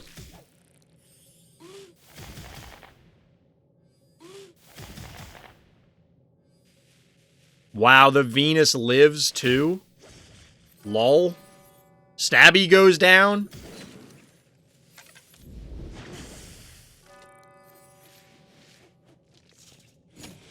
I think it would have been better to hit this twice with Venus and then inch up the Innoculus to hit this. Because then if they come after the Innoculus, they're going to be in range or get hit by traps. 25 is the maximum. Because bad guy doesn't have tickles, not that it would help that much. Yeah, there's only so much you can do. There's only so much you can do. There's only so many 1-keys in general that you can walk out there to their deaths. I'm exhausted just looking at this. I'm exhausted. That is just bonkers. Alright, moving on from traps.game. We got a SilverK game here. We are back on Moai. Notes here are just a simple game. Good. We could use a simple game. This has been a marathon set of games, chat. A cool Russell would be good against that camping setup, only if there isn't a Blue Lian available as well, or other healing spot, because then that just shuts it down.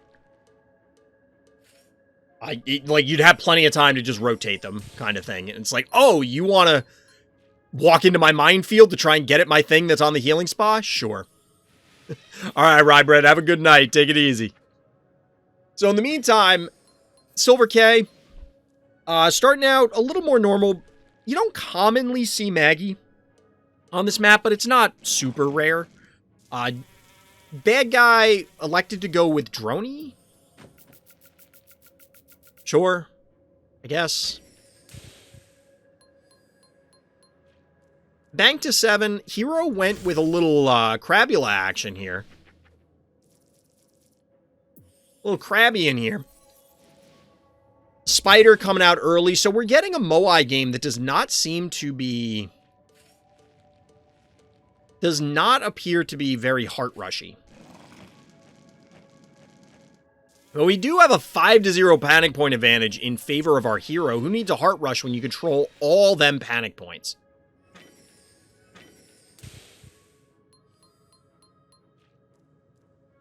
Who needs a heart rush? I mean, realistically, this offensive is going to get stymied momentarily. But there is an attractor coming out to make bad guys' life complex. Pterodactyl comes down to make Snowball's life complex. But compared to the 55-turn game that we had mere moments ago, we're already just like that halfway through this one.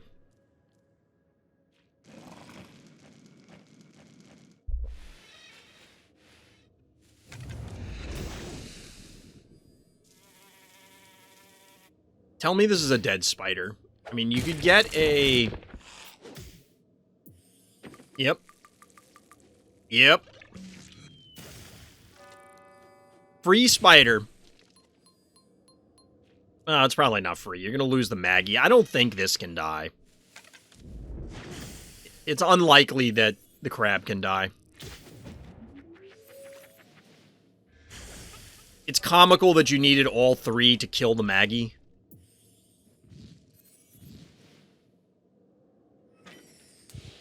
If it's a Collapser game, I'll stay for this. Fair. You don't see too many Collapsters. This attractor is actually safe. That's kind of the hilarious part of this. Oh my god. That guy never saw that coming. Tiny Tim! Chat, we got Tiny Tim in the house. You got a little Tiny Tim action going on.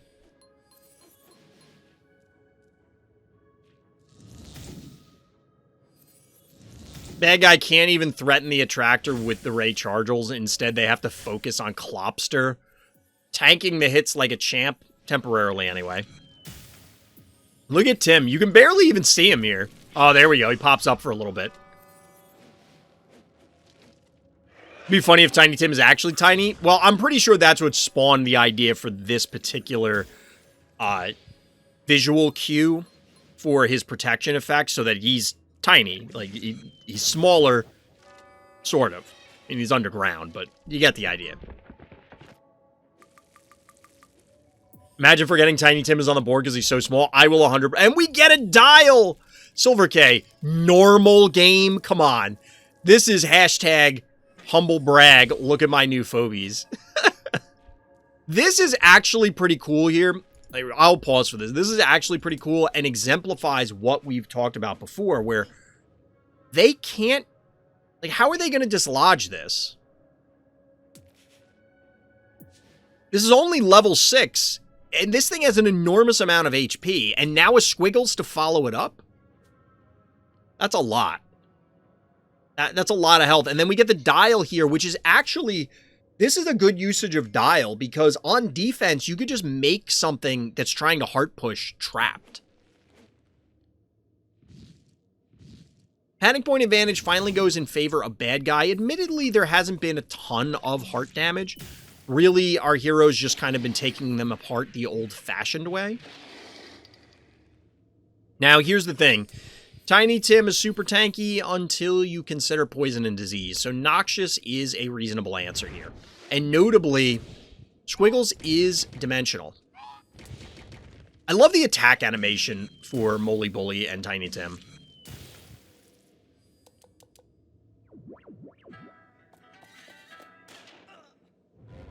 The Dial effect is great. The Dial effect is great. Werewolf! Werewolf. Chat, what is going on? SilverK is like, just a normal game. Hashtag got him. We got 2 new phobies and a werewolf? Absolutely showing off. That's okay, SilverK. We'll allow it. Why does Silver have all the cool phobies? So here's the funny thing, just as an aside, that Tiny Tim evaporated real quick. Because it popped its head above ground. It's kind of like Groundhog Day, except here the groundhog dies. I guess. Groundhog Day. Now, that being said, there is a Squiggles that is only somewhat contested on the heart. Slap.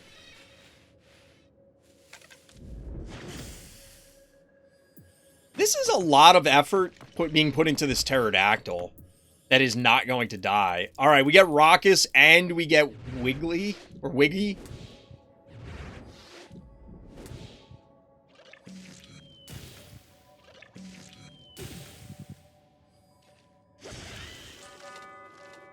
Look, you leave Squiggles on the heart, bad things are going to happen to you.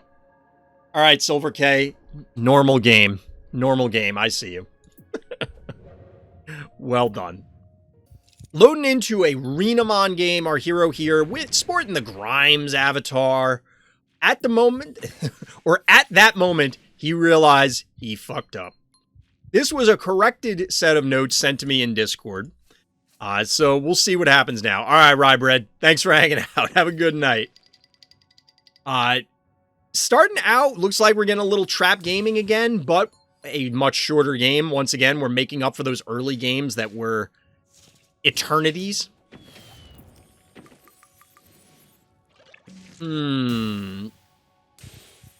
This is questionable. Oh, the jar will live. It can't get one-shot by the Murder Wing.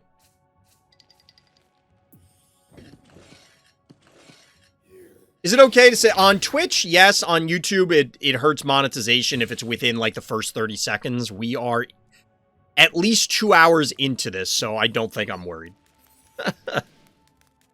Plus, I'm not monetized anyway. I would get demonetized on like those videos in questions. If you got it, Flawney, you seen the producers? Yes.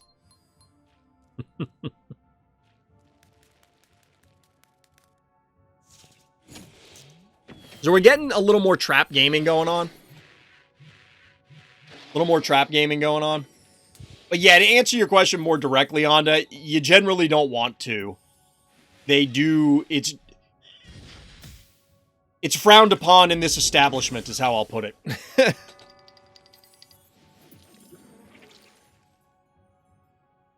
So Bad Guy has a much more traditional start, but that's a lot of phobies very, very grouped up for that Noxious. Now, the Noxious will end up dying, and there's a healing spot, and there's the potential for another phobie to come out, because you'd have to kill the cat in order to make it happen, but, like... So, triple panic point advantage, Bad Guy. Notably here, Renamon has A, been banking. B, ooh, Gonzo, this is pretty cool because you can get that big ol' splash. But they're banking, and they notably did not break any obstacles here. As you can see, Bad Guy did elect to bring a Gravedigger on board. And that's the more common thing from what I recall on this map. It's absolutely what I do. All right, so we are going to get the Juice Noxious going in. Down goes Murder Wing. Wait, what?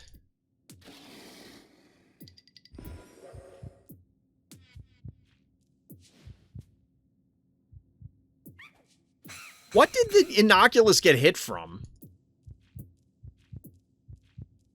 Oh, it killed this. The Innocuous killed the Bachelor.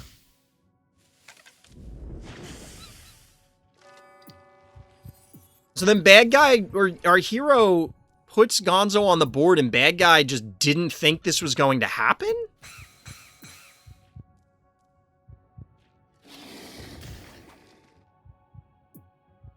Like, Bad Guy just didn't think that the Noxious was going to come in and erase their entire board? That is just... oh. Ooh. That's a big owie.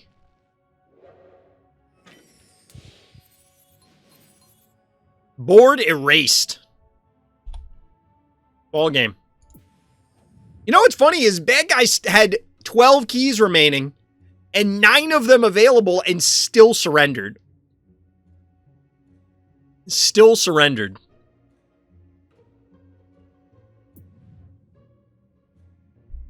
Hashtag got him. Got him.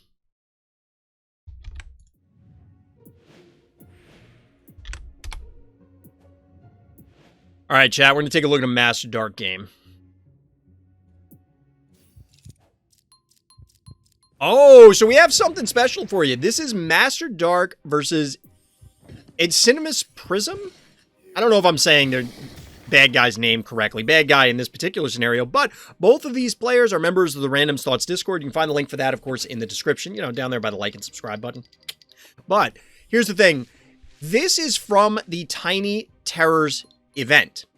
So Tiny Terrors, if you're not familiar, is another tournament series alongside Fright Night that we're trying out. It is only commons and uncommons allowed. So this is one of the games that's was played for that event, and it's indicated here that Venus just dominated, and I could see that being the case.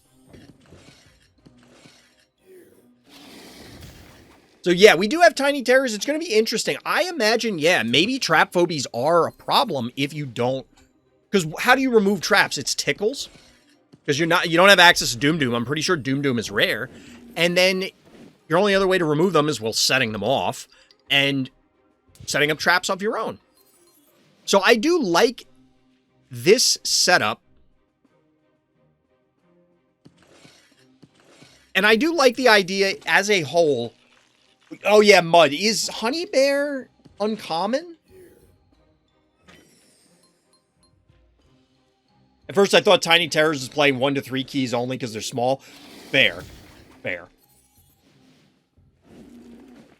Maybe the name needs to get changed. Tiny Terrors was like the first thing that came to me. And I'm like, this is close enough. Oh, Charon's uncommon. I thought it was rare. So we get a creep. Here's where things may go off the rails for Tiny Terrors because, yeah. Innocuous. This guy could be a problem. We'll have to see. But because Master Dark, who submitted this game, is the second player, we do not have the ability to see where the traps are. But that Venus has been out here for several turns. I have to imagine that there are some mean things that are going to happen.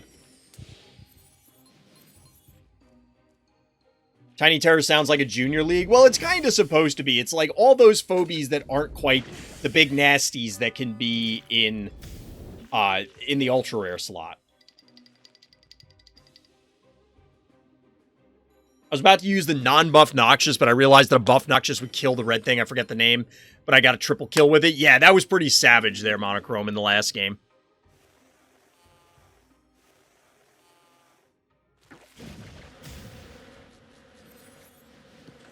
How many hours was this time zone behind mine? Is that your favorite joke now, Luffy? Are time zone jokes your favorite joke now?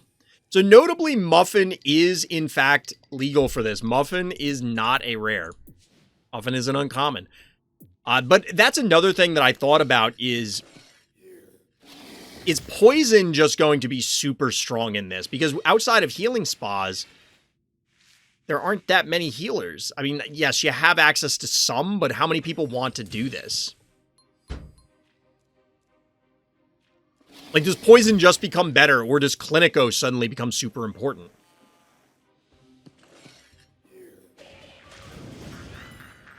So, triple panic point advantage for Master Dark here. Trying to dodge the traps, but at this point, this Venus has been out here for a very, very long time. So this... Oh, Barzilla! You love it. Barzilla is basically the top end. All of the 9 keys, Chuck, Smother Mother, and Hevo. Ogre! Ogre! Chat, this game has layers. This game has got layers. The Onion Boy. Oh, look at his little dance! Do you see his little dance, chat? That's adorable. He's got a little dance. He's excited. Little garlic boy. Max phobies for both players. Should have put him on Ogre Watch.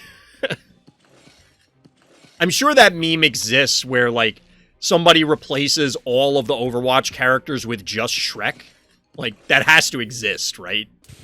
There's no way the internet has not already created that. So at this point, 3,200 health. Blue player's clearly waiting for this to go live before going in, right? And obviously, Master Dark doesn't want to commit in. Oh, there he is! You wouldn't like me when I'm angry. I love how his head turns blue. He's also very veiny.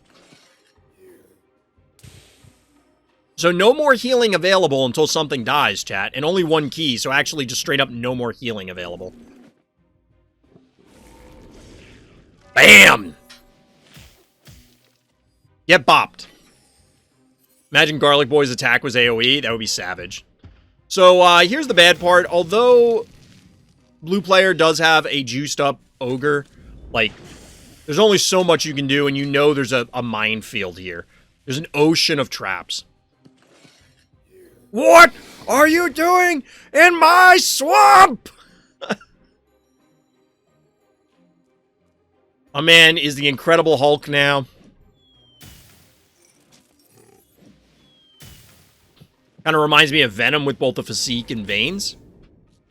Can you see a lot of veins on Venom? I'm trying to picture. I mean, I guess you can, kind of. Innocuous goes down, but the big deal, 1 key remaining for each player. Boom, really. So there's clearly still several traps. There's one of them. This can probably, like, the Unbearable can hold the bottom. The big issue is, how are you killing this Barzilla? And I just don't know how you're doing that. Especially since I think this thing is just dead.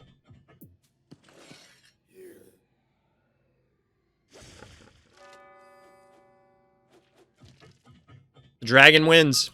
Oh, the Godzilla wins. Ogre down. Ogre down. Yeah, Barzilla carry. That's why you shouldn't let a trapper dominate the field. I don't hate the game plan, but yeah, our blue player needed a unicorn, their own Venus. I think Poison Ivy's uncommon. A Tickles. Something to help alleviate the traps, because it just, yeah. You want to know one trap is on the lower point of my side? This one down here, I imagine that, and I think your opponent recognized that as well. I think we're about to learn the position of that trap. The only trappers they could have used were Venus or Corn. Wait, is Poison Ivy rare? Oh, I see it now. Poison Ivy is rare. Fair. So they had 2 trapper options or tickles. Can Resurrects also trigger traps and survive? Yes, that would have been another way to do it. So Ted, because Jill is rare. The cheaper Jackalopes, because the King is rare. Few different things. Yet another trap. We had a lot of trap games tonight, chat. A bunch of trap games. Quad Panic Point Advantage. Ball game, Master Dark. GG. So, Tiny Terrors, if you're interested in playing the format, hit up the Random Thoughts Discord. Link in the description. Well, we had a brief reprieve with some games that were, 10 to 15 turns. We're now back to 40-plus turns. Urkevina here on Opticon. Long game. Well, guess what? You're not even the longest game tonight. Yeah, nobody's beaten the record of 67 for real games as opposed to meme games. And you're not even the longest game tonight. Ha! Joke's on you. I have no idea what that means, Big She.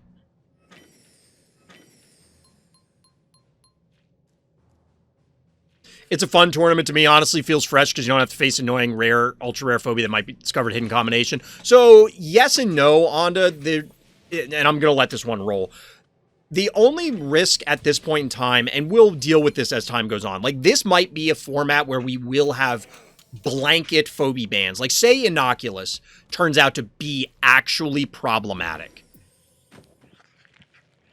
Then I'll just blanket ban it for future Tiny Terrors events, kind of thing. Like, nobody can use Innocuous. Because we don't know. The game Phobies is designed around the idea of, presumably at some level, everybody has access to all phobies, or certain abilities of phobies.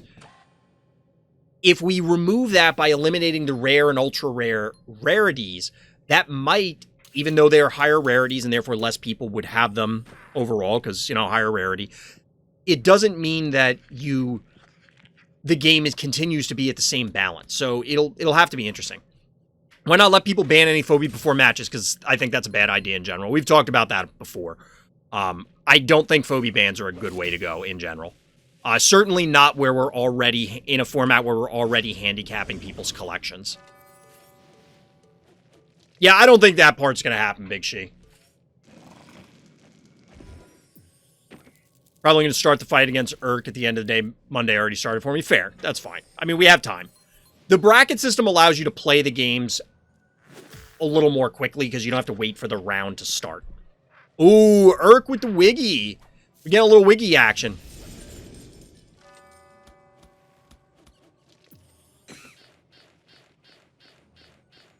Getting Wiggy going. We do have a Gonzo coming in from Bad Guy here. All right, Master Dark, have a good night. Take it easy. And we do get a follow-up Crushmore. So Crushmore is something I do like on this map a lot, although I constantly lose it for freezies. Like, I'm way too aggressive when I use it because I'm always looking for the blocks, and then I block something off, and it's like, whoops. They can still push damage to soften it up. I don't heal it in time, and then the next time it's exposed, it just dies. Because it only has, like, 800 health. Because inevitably, there's a lobber somewhere nearby or something like that. But I think Crushmore and Gravedigger obviously have a lot of value on this map. Maybe I overvalue them because I don't see them out of a lot of other people. Just for the record, I do a weird play with Spider later on trying to save it, but that was probably inevitable for it to die. Fair. What? What does that mean, Kratos? Like, what does that even mean? So we have 6 phobies for our hero. 1, 2, 3, 4, 5. 6 for bad guy. There is a Ray Charles to try and counter this mother load, but it's all the way on the other side of creation, so, like... Okay. But we get an erratic follow-up. So 1, 2, 3, 4, 5, 6, 7 phobies now for bad guy in combination with the Gesundheit. It's a meme. I figured that, but, like, I don't know what the hell that meme means. I don't know that I want to find out. Usually if you... Wait, I'm on the internet and I have to ask what that means. Usually that means you don't want to know what it means. I'm not going to lie. That's kind of the general rule of thumb, right?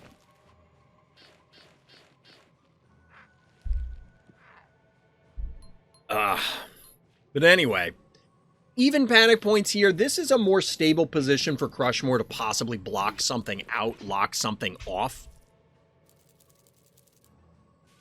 We're getting the... What level is this Wiggy? So, because people are going to ask me about this. This is a level 5 Wiggy. Over 800 health, almost 700 damage.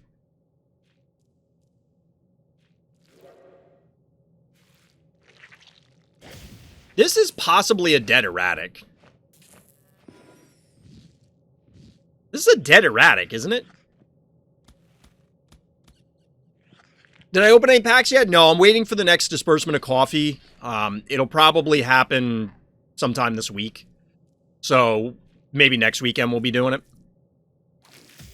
Yeah, this is probably 8 keys for 5.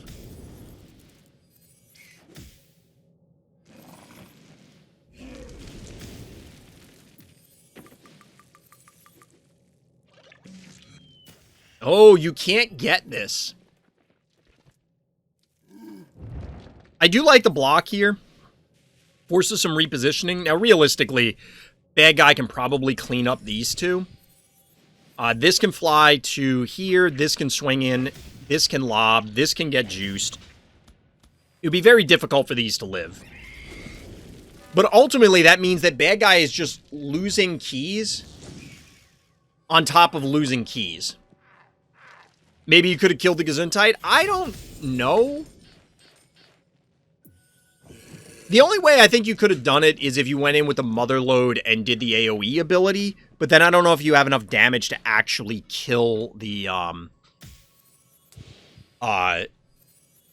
erratic. It's possible you break this block. I don't remember where Stabby was. If Stabby could move in. But bad guy's answer is boss. That's usually a pretty good response.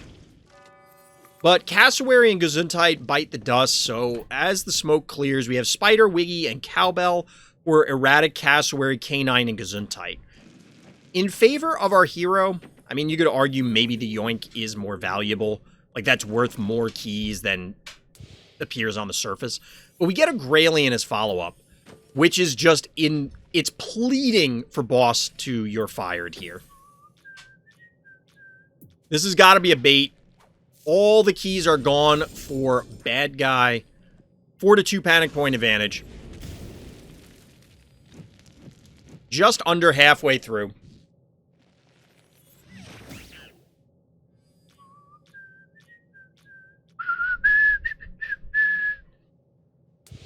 I still want to get the sound effects from Phobies to use for other stuff, but I'd probably need to get the dev permission to do that. Some aggressive positioning here from Urk.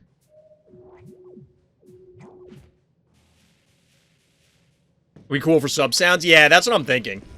Stuff like that. But I don't know if I would be allowed to do that. I don't know. I don't know how that works. I could probably just ask him for permission. So with Graylien away, the boss is trying to come in and play. I think if you asked, you would. Yeah, I mean, I could make a note and try and talk to him.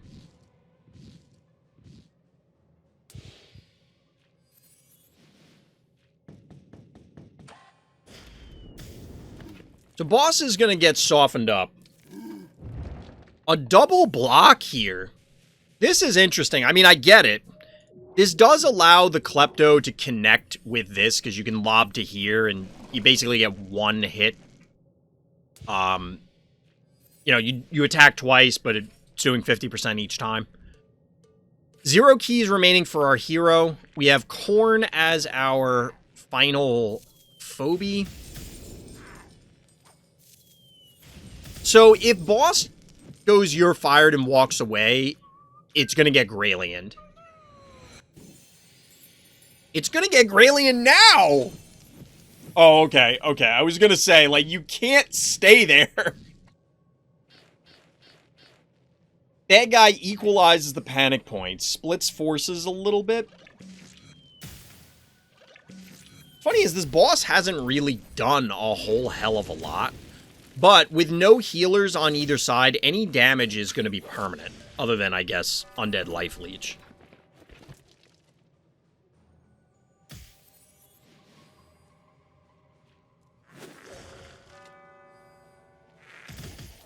Raelian the anti-boss?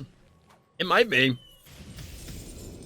But you could say that about nearly any yoink, arguably. Raelian does give you extra range, though.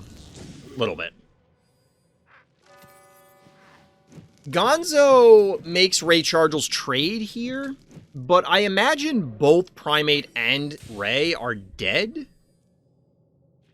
This game is going to come down to Raelian Motherlode Unicorn, maybe Jar, versus Boss Gonzo. Well, and Klepto to a degree. There is going to be a bunch of splash from this Klepto. Yeah, obviously Urk came out ahead in this trade. Or it would certainly appear to be that way. You can get a Graelian swap here, but I don't know...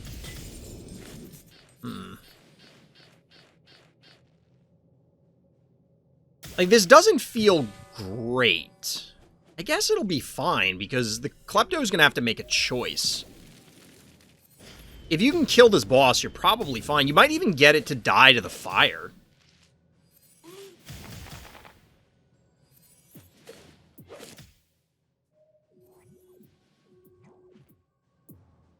Yeah, it's just going to die to its own fire. How ironic. It does take down the Stabby, but now you can reclaim the panic point safely, and there's not a whole hell of a lot Bad Guy can do about this.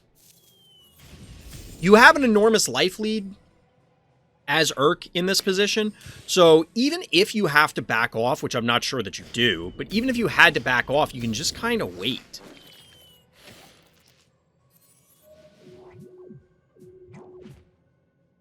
See, like here, okay, it's a 5-to-1 panic point advantage. That is a lot of damage.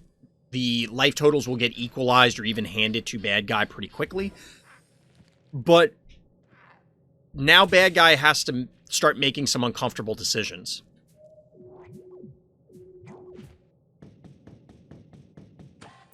I mean, Motherlode has a ton of HP. Still has over almost 2,400 health. The Klepto is pretty healthy.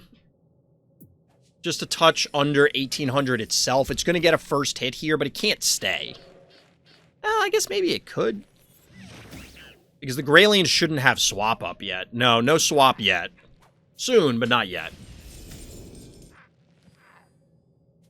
Not real clear on why they're attacking that. Given that you have a lob, it almost feels beneficial, but I guess this way you can get an easier line of sight with the Gonzo. But now that swap is back up, this game is... I mean, we know the game is almost over, but the game is basically over because swap is available, so as soon as Bad Guy steps a toe out of line, Urk's just gonna pop that toe right off.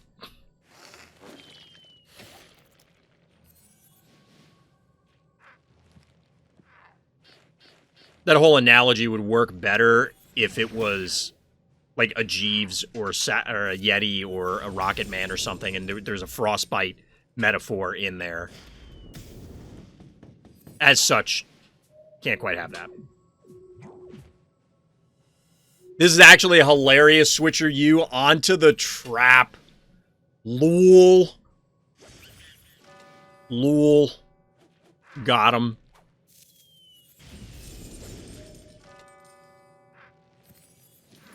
Honestly, I probably would have left some of these in range so that way, when they inevitably went after the Graelian with the Yoink, then you can just get them, but it doesn't matter. You can move back in. So, GG. Well done. Yeah, the style points there. Style points with the Graelian. A lot of Opticon games tonight. Big She, our hero here. Test subject number 7. I think I found the best combinations for Mildred at the start of the game in big maps.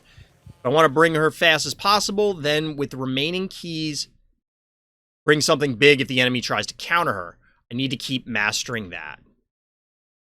All right, let's see. Big She honing in with the scientific approach of how to Mildred. All right, there was a book for the notes, so I had to, like, squint for a second because I couldn't quite find the remainder. But opening up with bow on a large map, turrets aren't usually the common thing. Ooh, we get an early Firkin as well. Now, early Firkins have definitely materialized more and more as time has gone on because, hey, there's a lot of big nasties that have abilities. Akira's, for example, is showing up a lot more frequently. And in this case, right now, the only thing you can target is Jin Sting. That, of course, came out after the Firkin, but it is also a lob. Gives you a lot of options as a potential pre-answer to whatever your opponent's doing.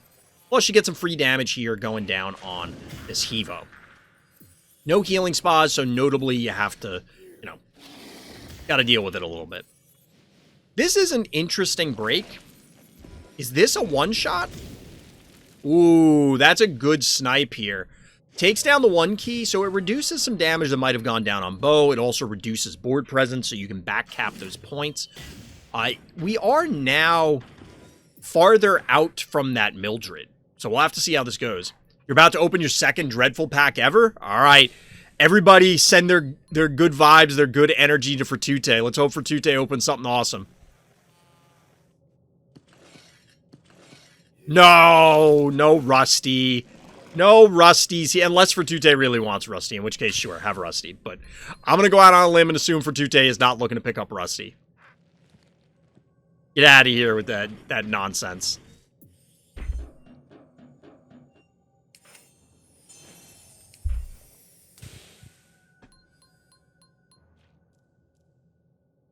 So 4-2 panic point advantage for bad guy. We do get a Henrietta connection. We saw one of those earlier in the evening and it did nothing. But we've now got the cat piloted corpse.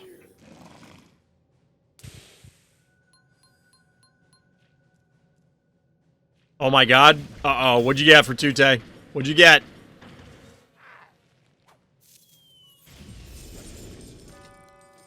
The Mildred is officially on the case. A lobber on Opticon seems good. But you got to get into position. You got some time. A tractor? That seems like it could be problematic for our cat-wielding hero here. Your kitty-littering hero. I do like eliminating that middle obstacle, so now you have a lot more room to work with here. You got Scritch, Ogre, Dupes for Hebos, and Stabby? Nice! That's a pretty solid Dreadful. Grats, Fratute. Grats. That's pretty hype. That's pretty hype. Alright, so we see once again the attempt at the smiley answer to Mildred. I press X to doubt. Press X to doubt.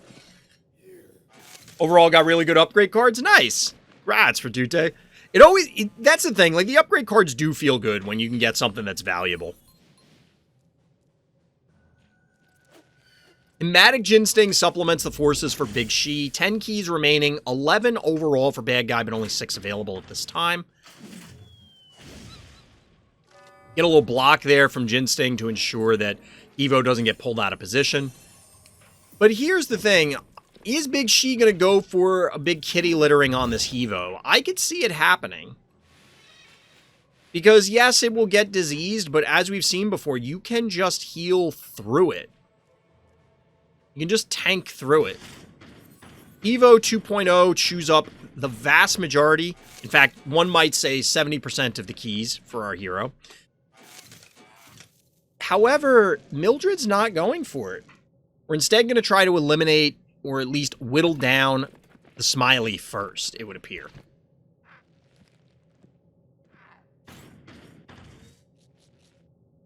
This game is going to revolve around, can bad guy connect with a good attractor? And it's going to be difficult for them.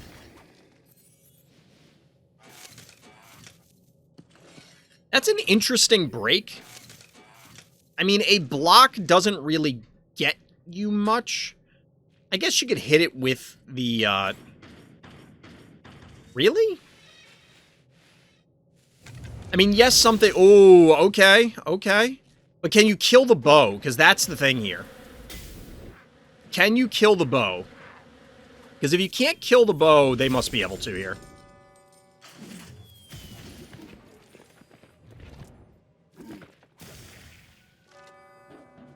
Oh, man, this is going to be a juicy Mildred. I'm not going to lie. This is a juicy Mildred.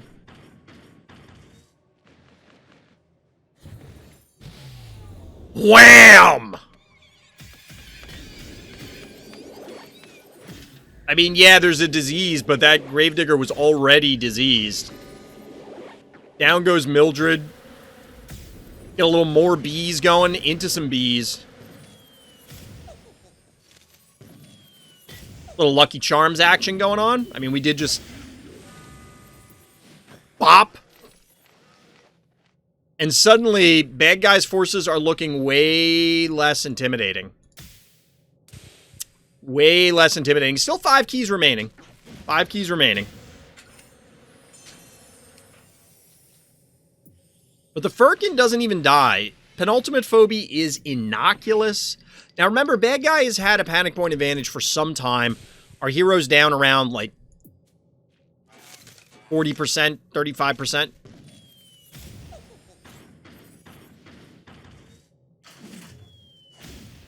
They are able to take a panic point here. I imagine there's not enough damage to take down this Jin Sting, just because Hematic Jin Sting has an absurd amount of HP. Oh, and by the way, the 2 lovebirds. We do have a Jill up in the north. So it's possible the Mildred could die if they have a yoink and, like, completely focus it. But then you're leaving Hevo 2.0 and Jin Sting.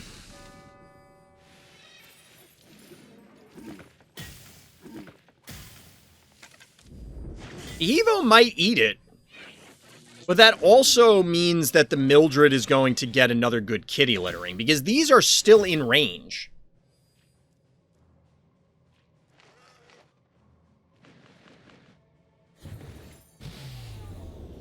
Kitty littering comes down, and... only 1 kill off of it initially, but you're obviously going to get the cleanup here. Ted's going to finish off the cat. The Gravedigger might even be able to kill this Crushmore. And just like that, it's only a tractor. Chat, Smiley just does not seem like the answer for this. It just does not seem like the answer.